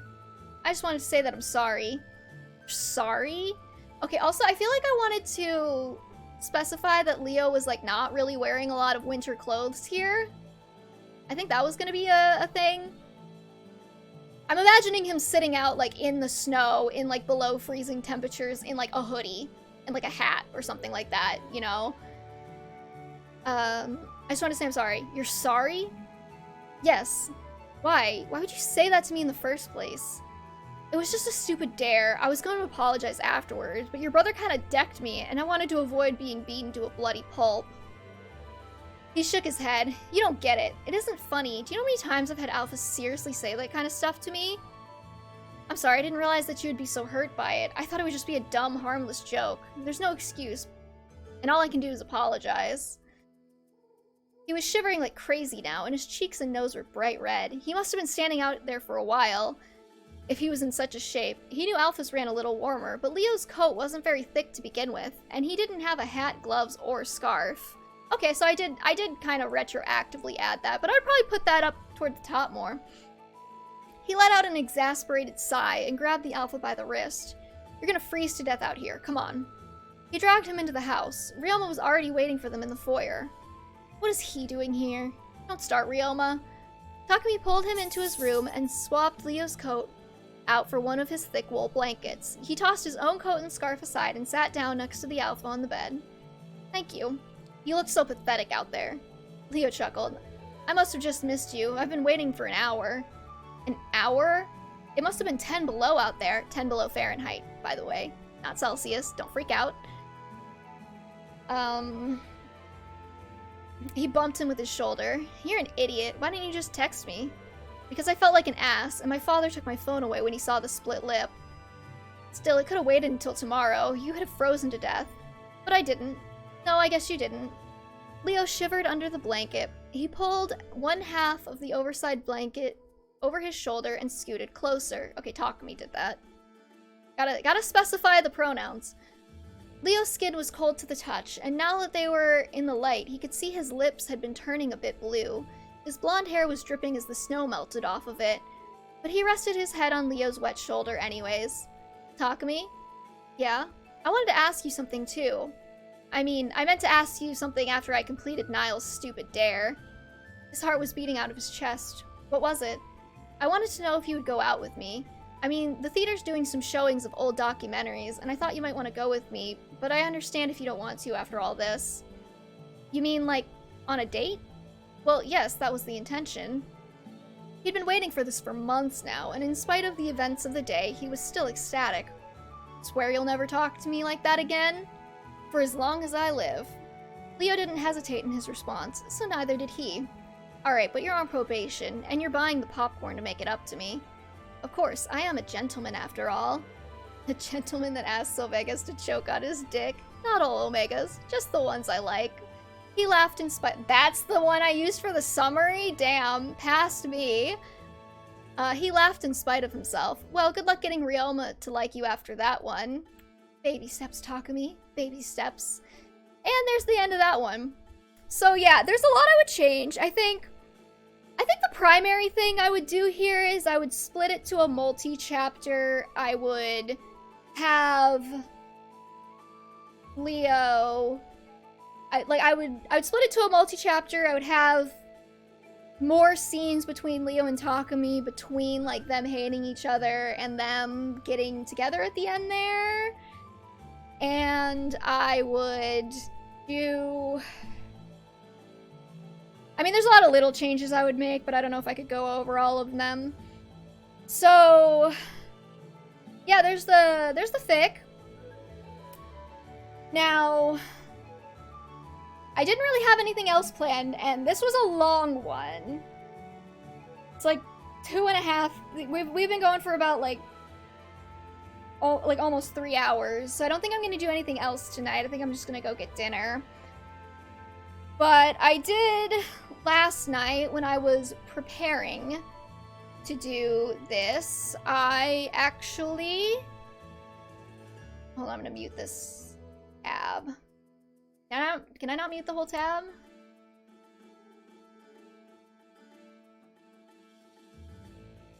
I guess not. I'll have to mute the site. I don't want notifications going off.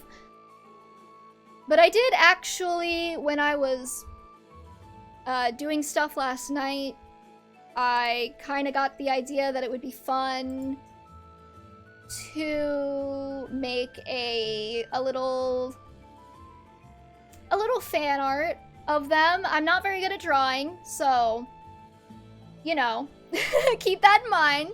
I got a new, basically I got a Microsoft Surface, and I wanted to test out drawing on using the drawing function on it. So I went ahead and I made a little drawing of what I think they would look like in the modern AU. And I didn't get it onto this computer yet, so I'm doing that now as we speak. Oh, that is tiny. Why is that tiny? Okay, maybe I don't do it like that. Maybe I open this in the browser.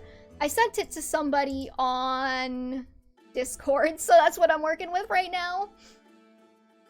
Why am I getting messages? Okay, whatever. Screw it. So I was just gonna download it and share it, but I guess I didn't do that. So I think this should show up if I switch. Yep. So anyways, here's my little fan art. I'll probably post it to Tumblr afterwards, but Leo is kind of a pain in the ass to draw because he's kind of boring. I think he would be like very like basic t-shirts and stuff. Lee told me that his skin looked ashy. She's not wrong, but I did this really quick last night. And